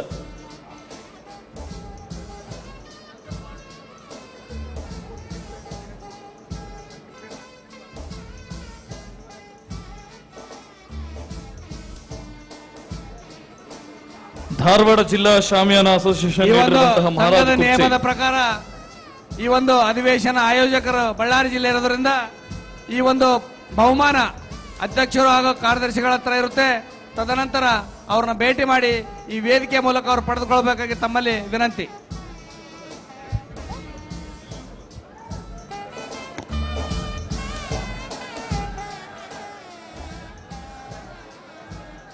ಸರ್, ಸಂಘದ ನಿಯಮ ಪ್ರಕಾರ ಯಾವ ಜಿಲ್ಲೆಯಲ್ಲಿ ಅಧಿವೇಶನ ನಡೀತಿದೆ, ಇದು ಯಾವಾಗಿಂದ ಅಧಿವೇಶನ ನಡೀತಿದೆ ಅಲ್ಲಿವರೆಗೂ ಎಲ್ಲ ರೀತಿ ಅದೇ ಮಾಡ್ತಾ ಇದೆ. ಹೊಸಪೇಟೆ ಅಲ್ಲ, ಇಡೀ ಜಿಲ್ಲೆಯವರು ಸೇರಿ ಮಾಡ್ತಾ ಇದ್ದಾರೆ. ಇದು ಹೊಸಪೇಟೆ ಒಬ್ಬರಲ್ಲ, ಇಡೀ ಜಿಲ್ಲೆ ಎಲ್ಲಾ ತಾಲೂಕದವರಿಗೆ ಒಂದೊಂದು ವಸತಿ, ಒಂದೊಂದು ಸಮಿತಿಯಲ್ಲಿ ಕಮಿಟಿ ಇದ್ದಾರೆ. ಎಲ್ಲಾ ತಾಲೂಕಿನವರಿಗೆ ಒಂದೊಂದು ಜವಾಬ್ದಾರಿ ಇದೆ. ಎಲ್ಲರೂ ಈ ಅಧಿವೇಶನ ಕೆಲಸದಲ್ಲಿ ಭಾಗವಹಿಸ್ತಾರೆ. ಹಾಗಾಗಿ ಜಿಲ್ಲೆಯ ಪ್ರಮುಖವಾಗಿ ಜಿಲ್ಲೆಯ ಪರವಾಂತರ ಇದು ನಡೀತಾ ಇದೆ. ಯಾವುದೇ ತಾಲೂಕು ಮಟ್ಟದಲ್ಲ, ಇದು ಜಿಲ್ಲಾ ಮಟ್ಟದ ಅಧಿವೇಶನ. ಹಾಗಾಗಿ ಜಿಲ್ಲೆ ಎಲ್ಲ ತಾಲೂಕುಗಳು ಎಲ್ಲರೂ ಸೇರಿದಾಗ ಮಾತ್ರ ಜಿಲ್ಲೆ ಆಗುತ್ತೆ ಅಂತ ಇದು ಹೇಳ ಬಯಸ್ತೇನೆ. ತದರ ಯಾವುದೇ ಇದು ಪ್ಲೀಸ್ ಸೈಲೆಂಟ್. ಇದು ಈಗಲೇ ಇಟ್ಟಿದ್ದ ರೂಲ್ ಅಲ್ಲ, ಮೊದಲಿನಿಂದ ಈಗ 16 ಅಧಿವೇಶನ ಏನು ನಡೆಸ್ಕೊಂತ ಬಂದೀವಿ ಅದು ಅದೇ ತರ ಬಂದಿದೆ, ಅದೇ ಮುಂದುವರಿಯುತ್ತೆ. ಇನ್ನು ಮುಂದೆ ಆದ್ರೂ ಸಹಿತ ಅದೇ ಮುಂದುವರಿಯುತ್ತೆ. ಧಾರವಾಡದ ನಂತರದಲ್ಲಿ ಹಾವೇರಿ ಜಿಲ್ಲಾ ಅಧ್ಯಕ್ಷರು ಶ್ರೀ ಹನುಮಂತಪ್ಪ ಉಡೇದ್ ನಮ್ಮೊಟ್ಟಿಗೆ ಈ ಕಾರ್ಯಕ್ರಮದಲ್ಲಿ ಅನಿಸಿಕೆಯನ್ನು ವ್ಯಕ್ತಪಡಿಸಬೇಕು. ಶ್ರೀ ಹನುಮಂತಪ್ಪ ಹುಡೇದ್ ಹಾವೇರಿ ಜಿಲ್ಲಾ ಅಧ್ಯಕ್ಷರು, ಹಾವೇರಿ ಜಿಲ್ಲಾ ಪ್ರಧಾನ ಕಾರ್ಯದರ್ಶಿಗಳು, ಹಾಗೆಯೇ ಹಾವೇರಿ ಜಿಲ್ಲೆಗೆ ಸಂಬಂಧಪಟ್ಟಂತ ಎಲ್ಲ ತಾಲೂಕು ಅಧ್ಯಕ್ಷರುಗಳು, ಜೊತೆಯಾಗಿ ತಾಲೂಕಿನ ಕಾರ್ಯದರ್ಶಿಗಳು ವೇದಿಕೆ ಮೇಲೆ ಆಸೀನರಾಗಬೇಕಾಗಿ ವಿನಂತಿಸಿಕೊಳ್ತಿದ್ದೇನೆ. ಹಾವೇರಿ ಜಿಲ್ಲಾ ಅಧ್ಯಕ್ಷರಾಗಿರ್ತಕ್ಕಂಥ ಶ್ರೀ ಹನುಮಂತಪ್ಪ ಉಡೇದ್ ಅವರು ಈ ಕಾರ್ಯಕ್ರಮದಲ್ಲಿ ಮಾತನಾಡ್ತಾರೆ. ಜೊತೆಯಾಗಿ ಹಾವೇರಿ ಜಿಲ್ಲಾ ಪ್ರಧಾನ ಕಾರ್ಯದರ್ಶಿಗಳು, ಅವರ ಜೊತೆಯಾಗಿ ಹಾವೇರಿ ಜಿಲ್ಲೆಗೆ ಸಂಬಂಧಪಟ್ಟಂತ ಎಲ್ಲ ತಾಲೂಕಿನ ಅಧ್ಯಕ್ಷರುಗಳು, ಜೊತೆಯಾಗಿ ಕಾರ್ಯದರ್ಶಿಗಳು ವೇದಿಕೆಯನ್ನು ಅಲಂಕರಿಸಿಕೊಂಡು ಸನ್ಮಾನವನ್ನ ಸ್ವೀಕರಿಸಿಕೋಬೇಕಾಗಿ ವಿನಂತಿ.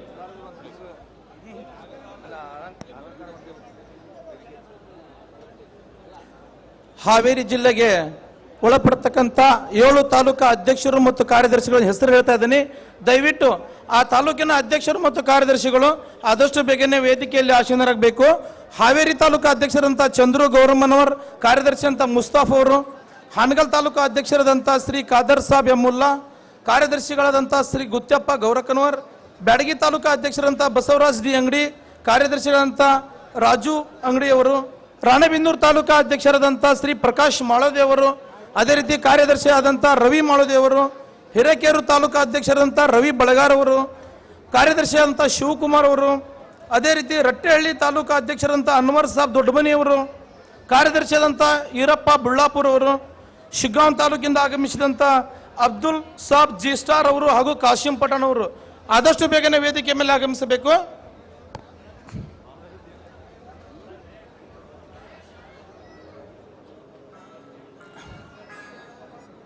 The north Karnataka tent and decorator welfare association 16ನೇ ಮಹಾ ಅಧಿವೇಶನದ 2ನೇ ದಿನದ ಕಾರ್ಯಕ್ರಮ. ಈ ಒಂದು ಇವತ್ತಿನ ಕಾರ್ಯಕ್ರಮದ ದಿವ್ಯ ಅಧ್ಯಕ್ಷತೆಯನ್ನು ವಹಿಸಿಕೊಂಡಂತ ಅಖಿಲ Karnataka tent and dealer welfare organisation ಉಪಾಧ್ಯಕ್ಷರಾದಂಥ ಸನ್ಮಾನ್ಯ ಎನ್ ರಾಮರವರೇ ಹಾಗೂ ಈಗಾಗಲೇ ಅಲ್ಲರಿ ಉತ್ತರ ಕರ್ನಾಟಕ ಅಖಿಲ ಆಲ್ ಇಂಡಿಯಾ ಅಂತ ಹೇಳಿದ್ದೆ ಆಲ್ ಇಂಡಿಯಾ 10 ಡೀಲರ್ಸ್ ವೆಲ್ಫೇರ್ ಉಪಾಧ್ಯಕ್ಷರು all India 10 dealer welfare organisation ಉಪಾಧ್ಯಕ್ಷರಾದಂಥ ಎನ್ ರಾಮರವರವರೇ, ನಮ್ಮೊಂದಿಗೆ ಇಲ್ಲಿಯವರೆಗೂ ಕುಟುಂಬ ಪ್ರಬಂಧಕರಾಗಿ ಆಗಮಿಸಿ ಹೀಗೆ ತಾನೇ ವೇದಿಕೆ ನಿರ್ಮಿಸಿದಂಥ PR ನಾಗರಾಜ್ ಅವರೇ ಹಾಗೂ ಈ ಒಂದು 16ನೇ ಸಮಾವೇಶದ ಸಂಪೂರ್ಣ ಜವಾಬ್ದಾರಿಯನ್ನು ಹೊತ್ತುಕೊಂಡು ಕಾರ್ಯಕ್ರಮ ಅಚ್ಚುಕಟ್ಟಾಗಿ ನೆರವೇರಲು ಕಾರಣೀಭೂತರಾದಂಥ ಬಳ್ಳಾರಿ ಜಿಲ್ಲೆಯ ಎಲ್ಲ ನನ್ನ ವೃತ್ತಿ ಬಾಂಧವರೇ, ಅಧ್ಯಕ್ಷರೇ, ಈ ಒಂದು ಉತ್ತರ ಕರ್ನಾಟಕ ಕಮಿಟಿಯ ಅಧ್ಯಕ್ಷರಾದಂಥ ಶ್ರೀಯುತ ಅಪ್ಪಣ್ಣವರೇ ಹಾಗೂ BM ಸೋಮಶೇಖರ್ ಅವರೇ, ವೇದಿಕೆಯ ಮೇಲೆ ಆಸೀನರಾದಂಥ ಎಲ್ಲ ನನ್ನ ವೃತ್ತಿ ಬಾಂಧವರೇ, ಎಲ್ಲರಿಗೂ ಹಾವೇರಿ ಜಿಲ್ಲಾ ಶಾಮಿಯಾನ ಸಂಘದ ವತಿಯಿಂದ 16ನೇ ಈ ಒಂದು ಅಧಿವೇಶನಕ್ಕೆ ಹೃತ್ಪೂರ್ವಕವಾದ ಅಭಿನಂದನೆಗಳು ಸರ್. ಅದೇ ರೀತಿಯಾಗಿ ಹಾವೇರಿ ಜಿಲ್ಲೆಯಿಂದ ಪ್ರತಿ ವರ್ಷ ಹಾವೇರಿ ಜಿಲ್ಲಾ ಸಮಾವೇಶವನ್ನು ಏರ್ಪಡಿಸ್ತಾ ಬಂದಿದ್ದೇವೆ. ಈ ವರ್ಷವೂ ಸಹ ದಿನಾಂಕ 28/7/2019 ಇದೇ ತಿಂಗಳ 28ರಂದು ಹಾವೇರಿ ಜಿಲ್ಲೆಗೆ ಒಳಪಡುವ ಬ್ಯಾಡಗಿ ತಾಲೂಕಿನಲ್ಲಿ ಹಾವೇರಿ ಜಿಲ್ಲೆಯ 16ನೇ ಸಮಾವೇಶವನ್ನು ವ್ಯವಸ್ಥೆ ಮಾಡಿದ್ದು ಎಲ್ಲ ವೃತ್ತಿ ಬಾಂಧವರು ಹಾಗೂ ವೇದಿಕೆಯ ಮೇಲಿದ್ದಂಥ ಎಲ್ಲ ಗಣ್ಯಮಾನ್ಯರು ಈ ಒಂದು ಹಾವೇರಿ ಜಿಲ್ಲಾ ಸಮಾವೇಶಕ್ಕೆ ತಾವು ಕೂಡ ಆಗಮಿಸಬೇಕು ಎಂದು ಹೇಳುತ್ತಾ ಸಂಘಟನೆ ಬಗ್ಗೆ ಒಂದೆರಡು ವಿಷಯಗಳನ್ನು ಹಂಚಿಕೊಳ್ಳಲು ಇಷ್ಟಪಡ್ತೇನೆ. ಆದಷ್ಟು ಬೇಗನೆ ಮುಗಿಸ್ತೇನೆ, ಟೈಮ್ ಇಲ್ಲ.